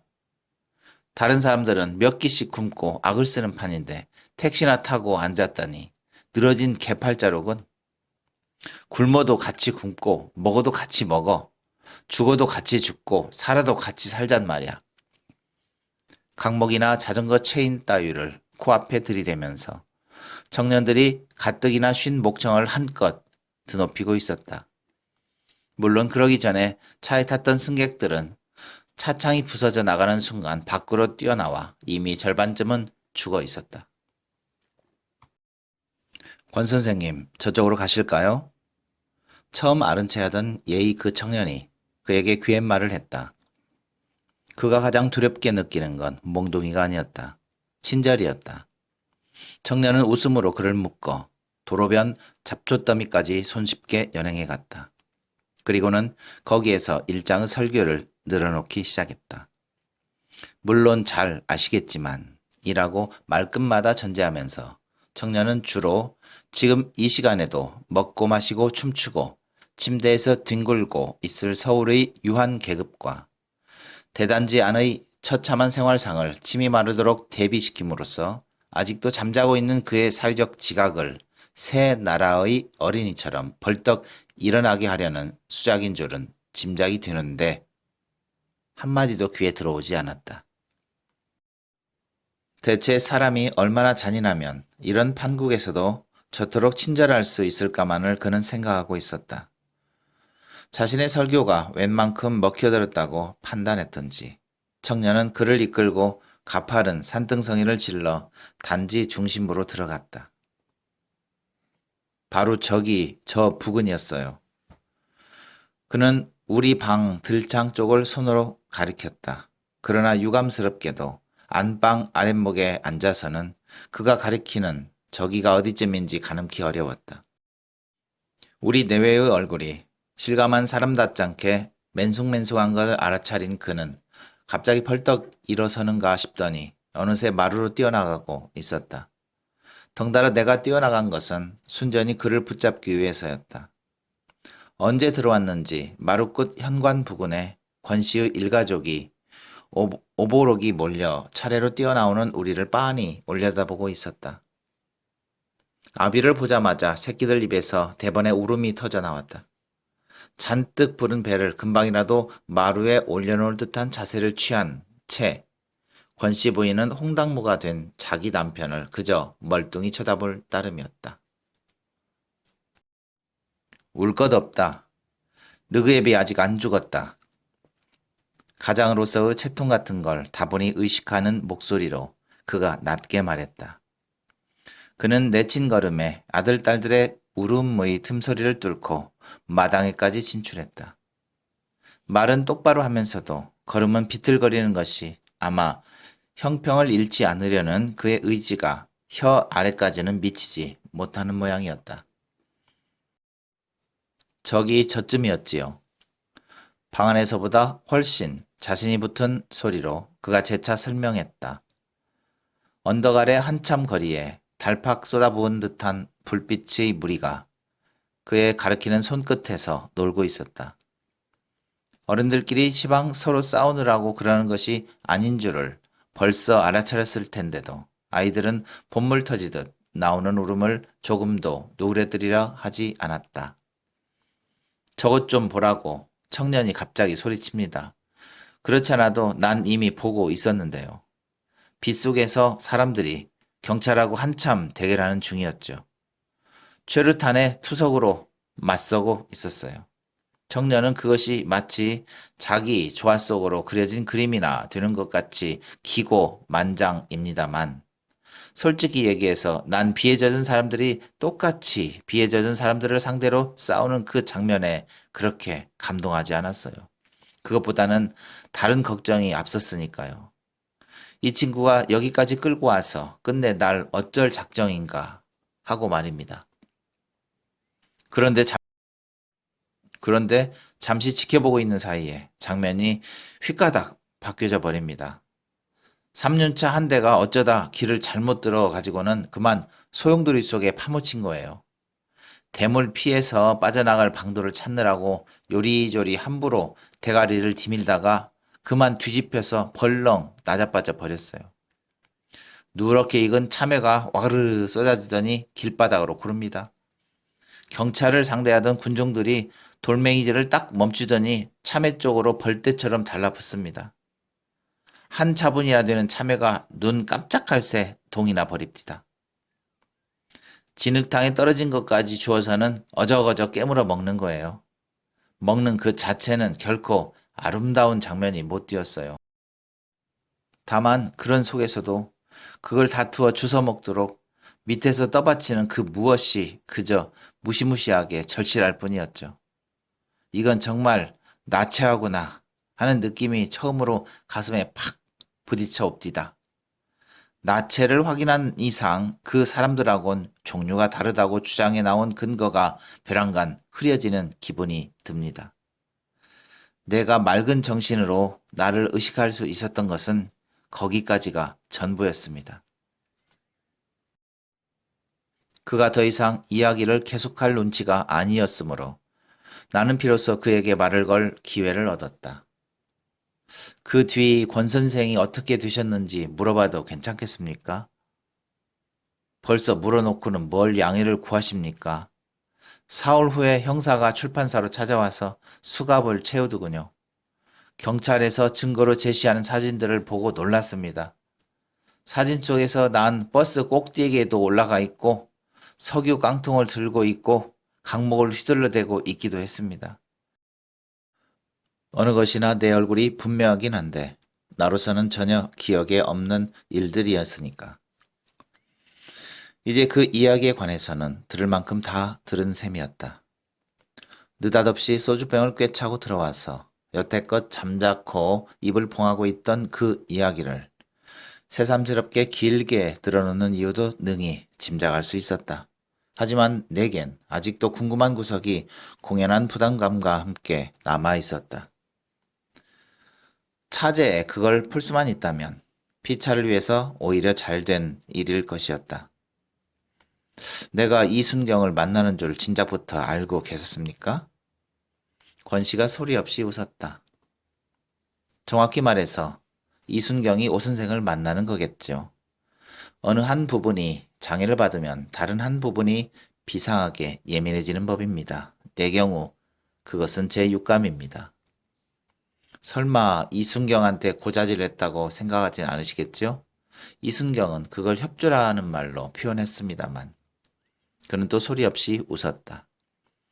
방금 얘기했잖습니까? 경우에 따라서 사람은 자기가 전혀 원치 않던 일을 자기도 모르는 사이에 할 수 있다고 말입니다. 오 선생도 아마 거기서 예외는 아닐 겁니다. 지금까진 하지 않았지만 앞으로도 협조하지 않는다고 장담하실 필요는 없습니다. 그날 밤 잠자리에 들면서 아내가 내 귀에 속삭였다. 권씨, 그 사람 꼴로 볼 게 아니네요. 어리숙한 줄 알았더니 여간 내기가 아니에요.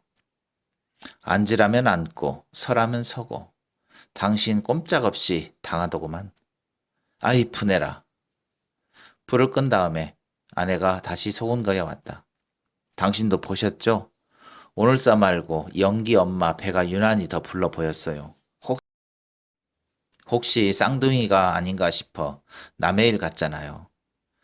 8달밖에 안 된 배가 그렇게 만삭이니 원. 당신더러 대신 낳으라고 떠맡기진 않을 거야. 걱정 마. 나는 그날 밤 디킨즈와 램의 궁둥이를 번갈아 걷어차는 꿈을 꾸었다. 내가 권씨의 궁둥이를 걷어차고 권씨가 내 궁둥이를 걷어차는 꿈을 꾸었다. 아내가 권씨네에 대해서 갑자기 관심을 보이기 시작했다. 좀 더 정확히 얘기해서 권씨 부인의 그 금방 쏟아질 것만 같은 아랫배에 관한 관심이었다. 말 들어볼 때 남자들이 집을 비우는 낮 동안이면 더러 접촉도 가지는 모양이었다. 여정일도 모르더라면서 아내는 낄낄낄 웃었다.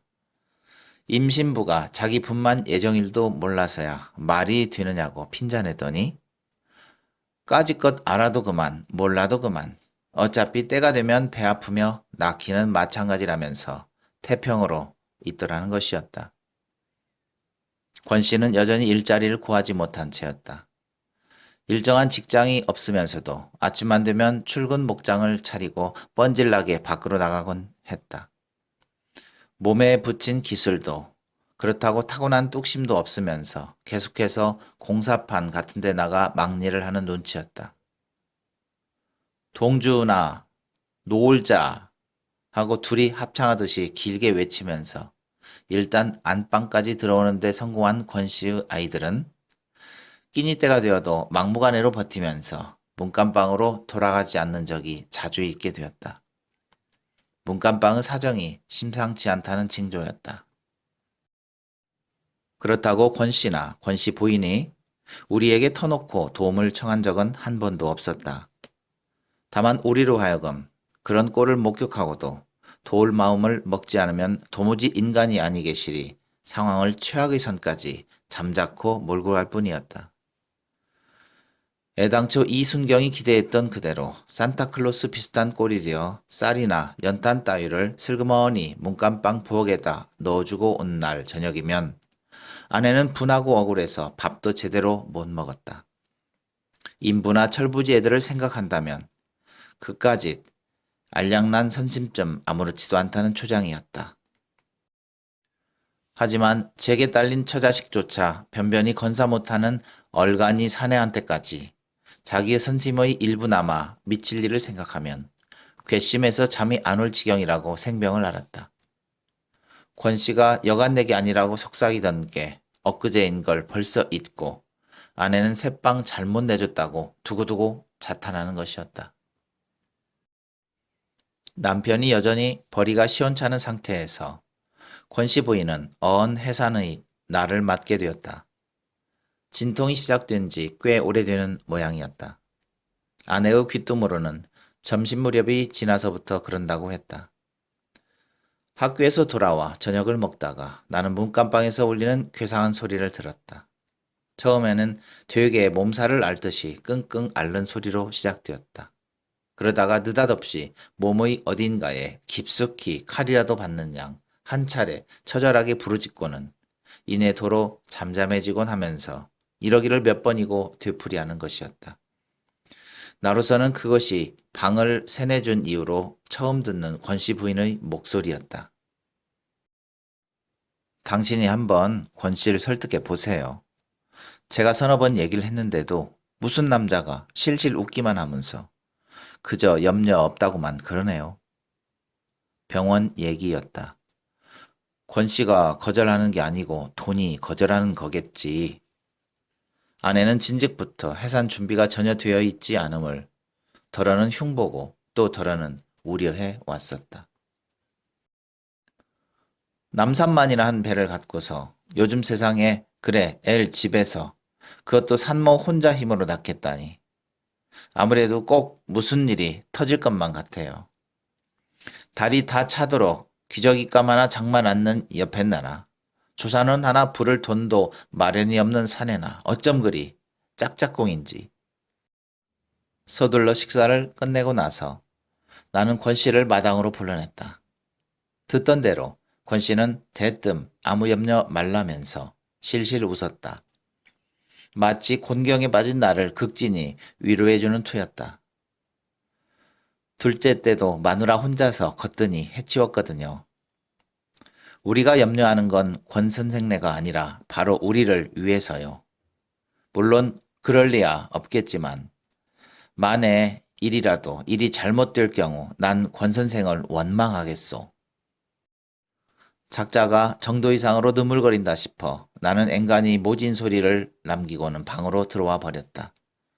정이나 어려우면 분만비를 빌려줄 수도 있음을 넌지시 비쳤는데도 작자가 끝내 거절한 것은 까짓것 변두리 병원에서 얼마 들지도 않을 비용을 빌려 쓴 다음 나중에 갚는 그 알량난 수고를 겁낸 나머지 두 목숨을 건 모험 쪽을 택한 계산 속일 거라고 나는 단정해버렸다. 그러나 한결같은 상태로 자정을 넘기고 나더니 사정이 달라졌다.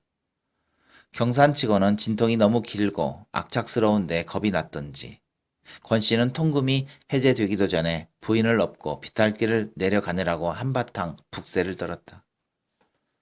북이 북채 위에 엎인 모양으로 권씨 뇌가 우리 집 문간방을 빠져나가는 것을 보는 것만으로도 한 근심 더는 기분이었다. 미역근이나 사놓고 기다리다가 소식이 오면 병원에 가보라고 아내에게 이르고는 출근했다. 오후 수업이 시작된 바로 뒤에 뜻밖에도 권씨가 나를 찾아왔다.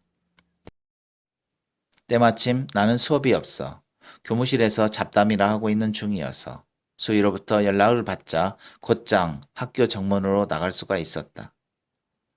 바쁘실 텐데 이거 죄송합니다. 권씨는 애써 웃는 낯이었고 왠지 사람이 전에 없이 퍽 수줍어 보였다. 나는 그 수줍음이 세 번째 아이의 아버지가 된 데서 오는 것일 거라고 좋은 쪽으로만 해석함으로써 연락을 받는 순간에 느낀 불길한 예감을 떨쳐버리려 했다. 잘 됐습니까? 뒤늦게나마 오 선생 말씀대로 했기 망정이지 끝까지 집에서 뱉었다간 큰일 날 뻔했습니다. 녀석인지 년인지 모르지만 못난 애비 혼 좀 나보라고 영 애를 먹이는군요. 권씨는 수줍게 웃으며 길바닥 위에다 발부리로 뜰모를 글씨인지 그림인지를 자꾸만 그렸다.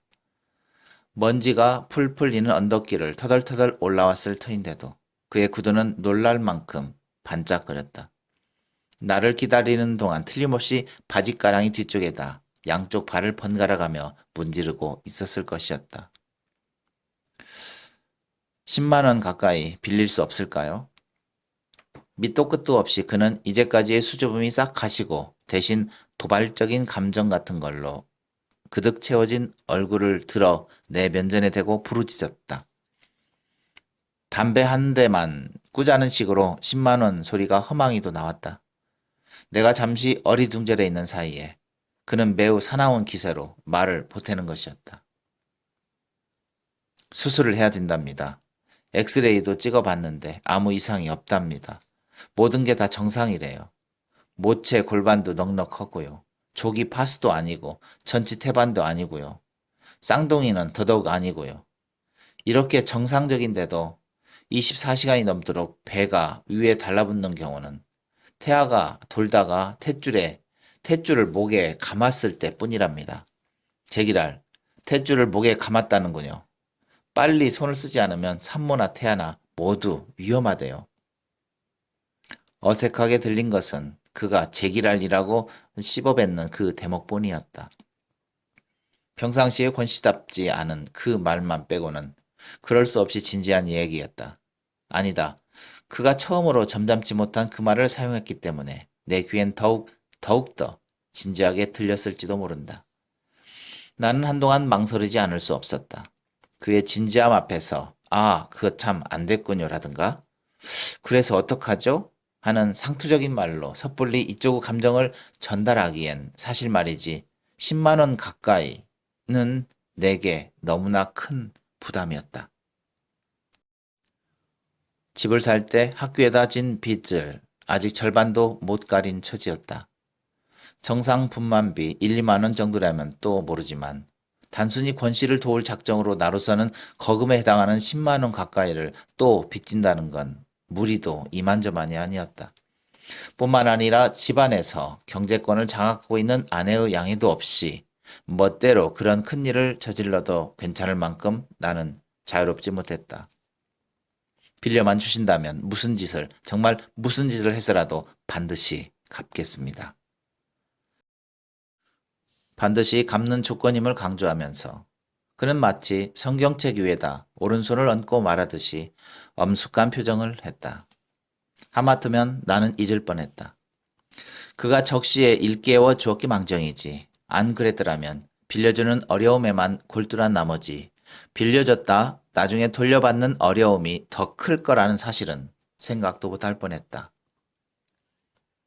그렇다. 끼니조차 감당 못하는 주제에 막벌이 아니면 어쩌다 간간히 얻어 걸리는 싸구려 출판사 번역일 가지고 어느 하가의 빚을 갚을 것인가.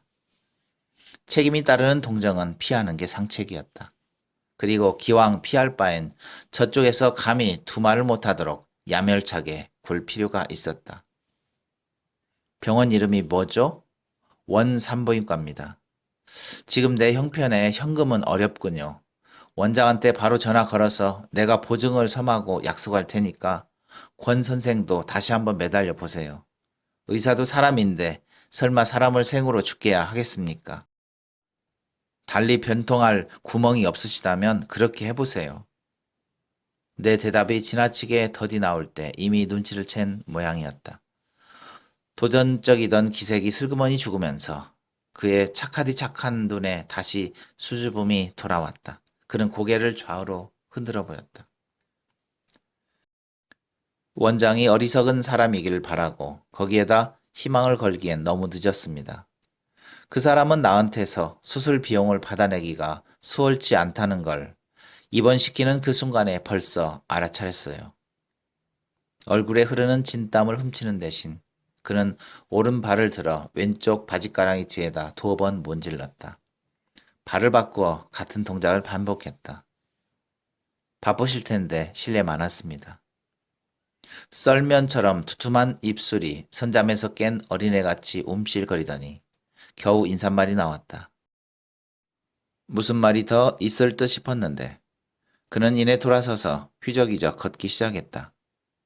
나는 내심 그의 입에서 끈끈한 가래가 묻은 소리가 이를테면 오 선생 너무하다든가 잘 먹고 잘 살라든가 하는 말이 날아와 내 이마에 탁 늘어붙는 순간에 대비하고 있었는지도 모른다. 그래서 그가 갑자기 돌아서면서 나를 똑바로 올려다봤을 때 그처럼 흠칫 놀랐을 것이다. 오 선생, 이래봬도 나 대학 나온 사람이요. 그것뿐이었다. 내 호주머니에 촌지를 밀어넣던 어느 학부형같이 그는 수줍게 그 말만 건네고는 언덕을 내려갔다. 별로 휘청거릴 것도 없는 작달만한 체구를 연방 휘청거리면서 내딛는 한 걸음마다 땅을 저주하고 하늘을 저주하는 동작으로 내 눈에 그는 비쳤다. 산고팽이를 돌아 그의 모습이 헐거벗은 황토의 언덕 저쪽으로 사라지는 찰나 나는 뛰어가서 그를 부르고 싶은 충동을 느꼈다. 돌팔매질을 하다 말고 뒤집혀진 삼륜차로 달려들어 아귀아귀 참이를 깨물어 먹는 군중을 목격했을 당시의 권씨처럼 이건 완전히 나체구나 하는 느낌이 확 들었다. 그리고 내가 그에게 안 많은 빚을 지고 있음을 퍼뜩 깨달았다. 전셋돈도 일종의 빚이라면 빚이었다. 왜 더 좀 일찍이 그 생각을 못했는지 모른다. 원 산부인과에서는 만단의 수술 준비를 갖추고 보증금이 도착되기만을 기다리고 있었다. 학교에서 우격다짐으로 후려낸 가불에다 가까운 동료들 주머니를 닥치는 대로 털어 간신히 마련한 일금 10만 원을 건네자 금태의 마비츠 안경을 쓴 원장이 바로 마취사를 부르도록 간호원에게 지시했다. 원장은 내가 권씨하고 아무 척분도 없으며 다만 그의 새빵 주인일 따름인 걸 알고는 혀를 찼다. 아버지가 되는 방법도 정말 여러 찔이군요. 보증금을 마련해 오랬더니 오전 중에 나가서는 여지껏 얼굴 한번 안 비치지 뭡니까? 맞습니다. 의사가 애를 꺼내는 방법도 여러 찔이듯이 아버지 노릇하는 것도 아마 여러 찔일 겁니다. 나는 내 말이 제발 의사의 귀에 농담으로 들리지 않기를 바랐으나 유감스럽게도 금태 안경의 상대방은 한 차례의 너털 웃음으로 그걸 간단히 뭉쳐버렸다. 나는 이미 죽은 게 아닌가 싶게 사색이 완연한 권씨 부인이 들것에 실려 수술실로 들어가는 걸 거들었다.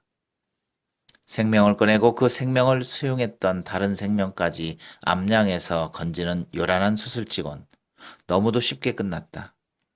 보호자 대기석에 앉아서 우리 집 동준이 놈을 얻을 때처럼 줄담배질로 너 대땐가 5대째 붙이고 나니까 울음소리가 들렸다. 고추예요. 고추. 수술을 돕던 원장 부인이 나오면서 처음 울음을 듣는 순간에 내가 점쳤던 결과를 큰 소리로 확인해 주었다.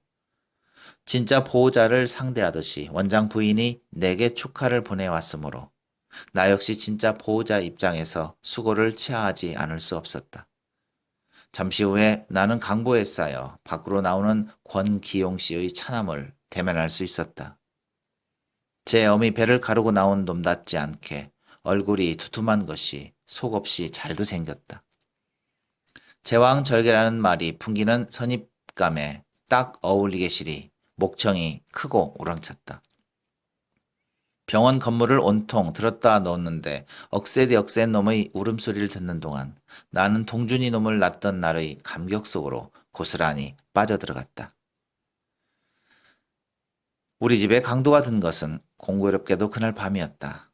난생 처음 당해보는 강도였다. 자꾸만 누군가 내 어깨를 흔들어대고 있었다. 귀찮다고 뿌리쳐도 잠자코 계속 흔들었다. 나를 깨우려는 손의 감촉이 내 식구 것이 아님을 퍼뜩 깨닫고 눈을 떴을 때 나는 빨간 꼬마 전구 불빛 속에서 복면의 사내를 보았다. 그리고 똑바로 내 멱을 겨누고 있는 식칼의 서슬도 보았다. 술 냄새가 확 풍겼다. 조명 빛깔을 감안해서 붉은 빛을 띤 검정 계통의 보자기일 복면 위로 드러난 코의 일부와 눈자위가 나우 취해 있음을 나는 재빨리 간파했다. 일어나, 얼른 일어나라니까. 나 위엔 더 깨우고 싶지 않은지 강도의 목소리는 무척 낮고 조심스러웠다. 나는 일어나고 싶었지만 도무지 일어날 수가 없었다. 멱을 겨눈 식칼이 덜덜덜 위아래로 춤을 추었다. 만약 강도가 내 목통이라도 찌르게 된다면 그것은 고의에서가 아니라 지나친 떨림으로 인한 우발적인 상해일 것이었다. 무척 모자라는 강도였다.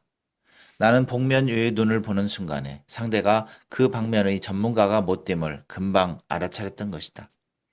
딴에 진탕 마신 술로 한껏 용기를 돋았을 텐데도 보기 좋을 만큼 큰 눈이 착하게만 타고난 제정신을 어쩌지 못한 채 나를 퍽 두려워하고 있었다. 술로 간을 키우지 않고는 남의 집 담을 못 넘을 정도라면 강력 범행을 도모하는 사람으로서는 처음부터 미역국이었다.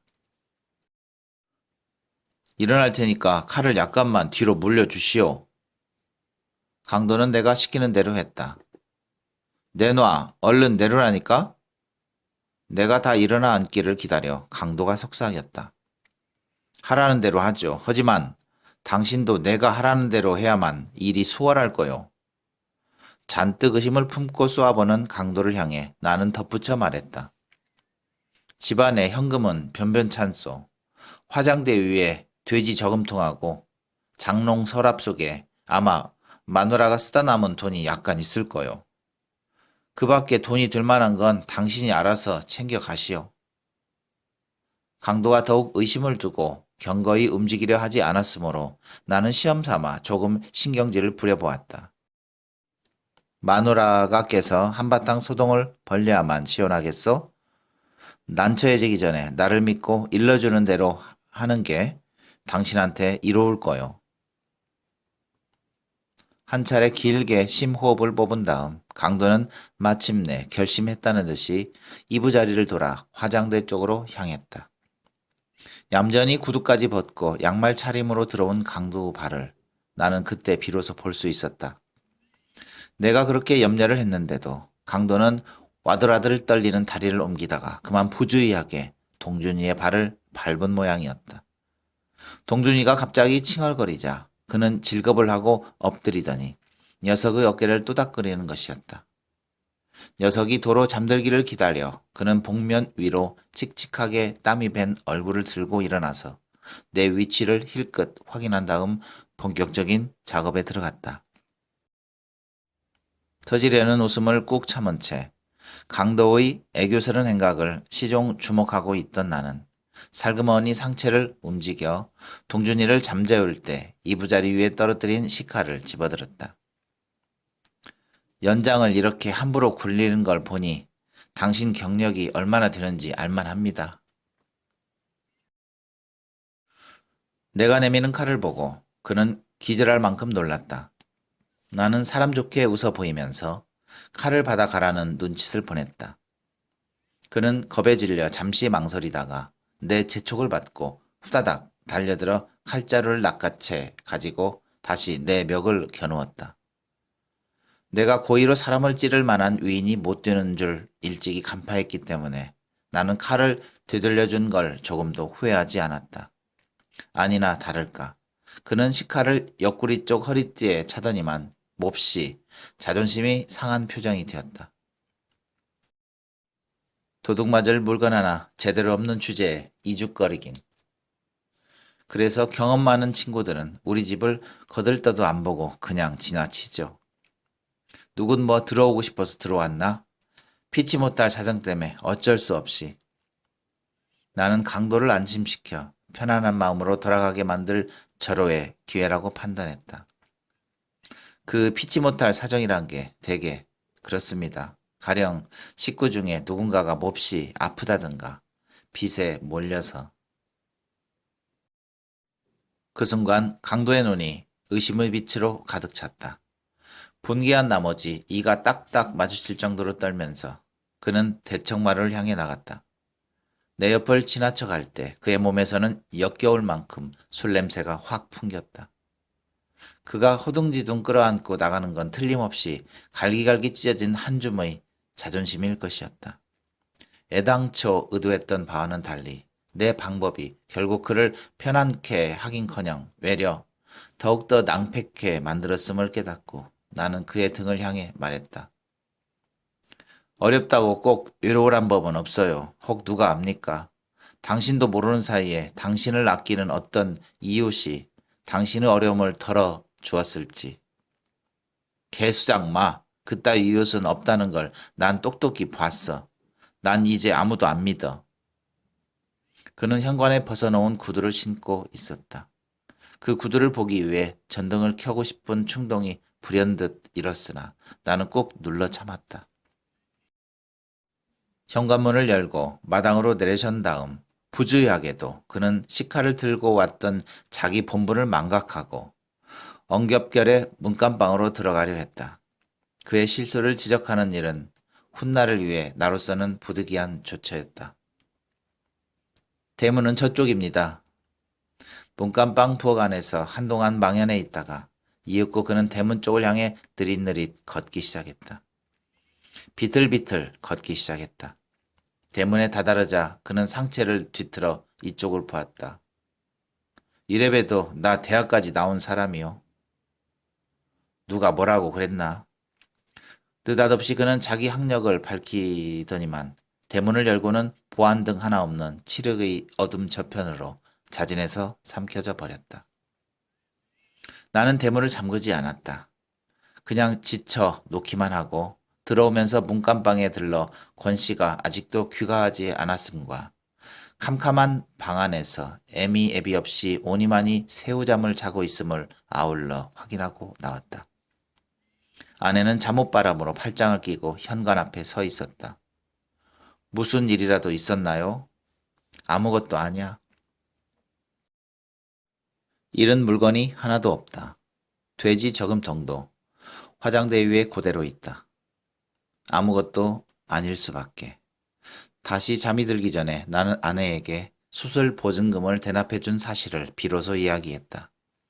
한참 말이 없다가 아내는 벽 쪽으로 슬그머니 돌아 누웠다. 뗄 염려는 없어. 전세돈이 있으니까.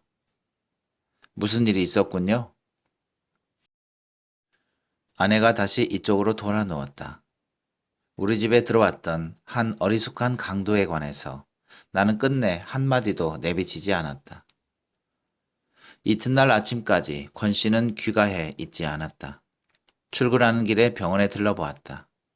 수술 보증금을 구하러 병원 문 밖을 나선 이후로 권 씨가 거기에 재차 발걸음한 흔적은 어디에서도 찾아볼 수 없었다. 그 다음 날, 그 다음 날도 권 씨는 귀가하지 않았다. 그가 행방불명이 된 것이 이제 분명해졌다. 그리고 본인은 그게 아니었다 해도 결과적으로 내 방법이 매우 졸렬했음을 이제 확연히 밝혀진 셈이었다. 복면 위로 드러난 두 눈을 보고 나는 그가 다름 아닌 권 씨임을 대뜸 알아차릴 수 있었다.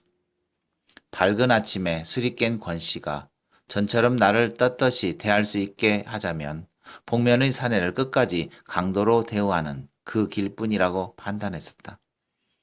그래서 아무 일도 없었던 듯이 병원에 찾아가서 죽지 않은 아내와 새로 얻은 세 번째 아이를 만날 수 있게 되기를 기대했던 것이다. 현관에서 그의 구두를 확인해보지 않은 것이 뒤늦게 후회되었다. 문간방으로 들어가려는 그를 차갑게 일깨워준 것이 영 마음에 걸렸다. 어떤 근거인지는 몰라도 구두의 손질의 정도에 따라 그의 운명을 예측할 수도 있지 않았을까 하는 생각이 드는 것이었다. 구두코가 유리알처럼 반짝반짝 닦여져 있는 한 자존심은 그 이상으로 광빨이 올려져 있었을 것이며 그러면 나는 안심해도 좋았던 것이다.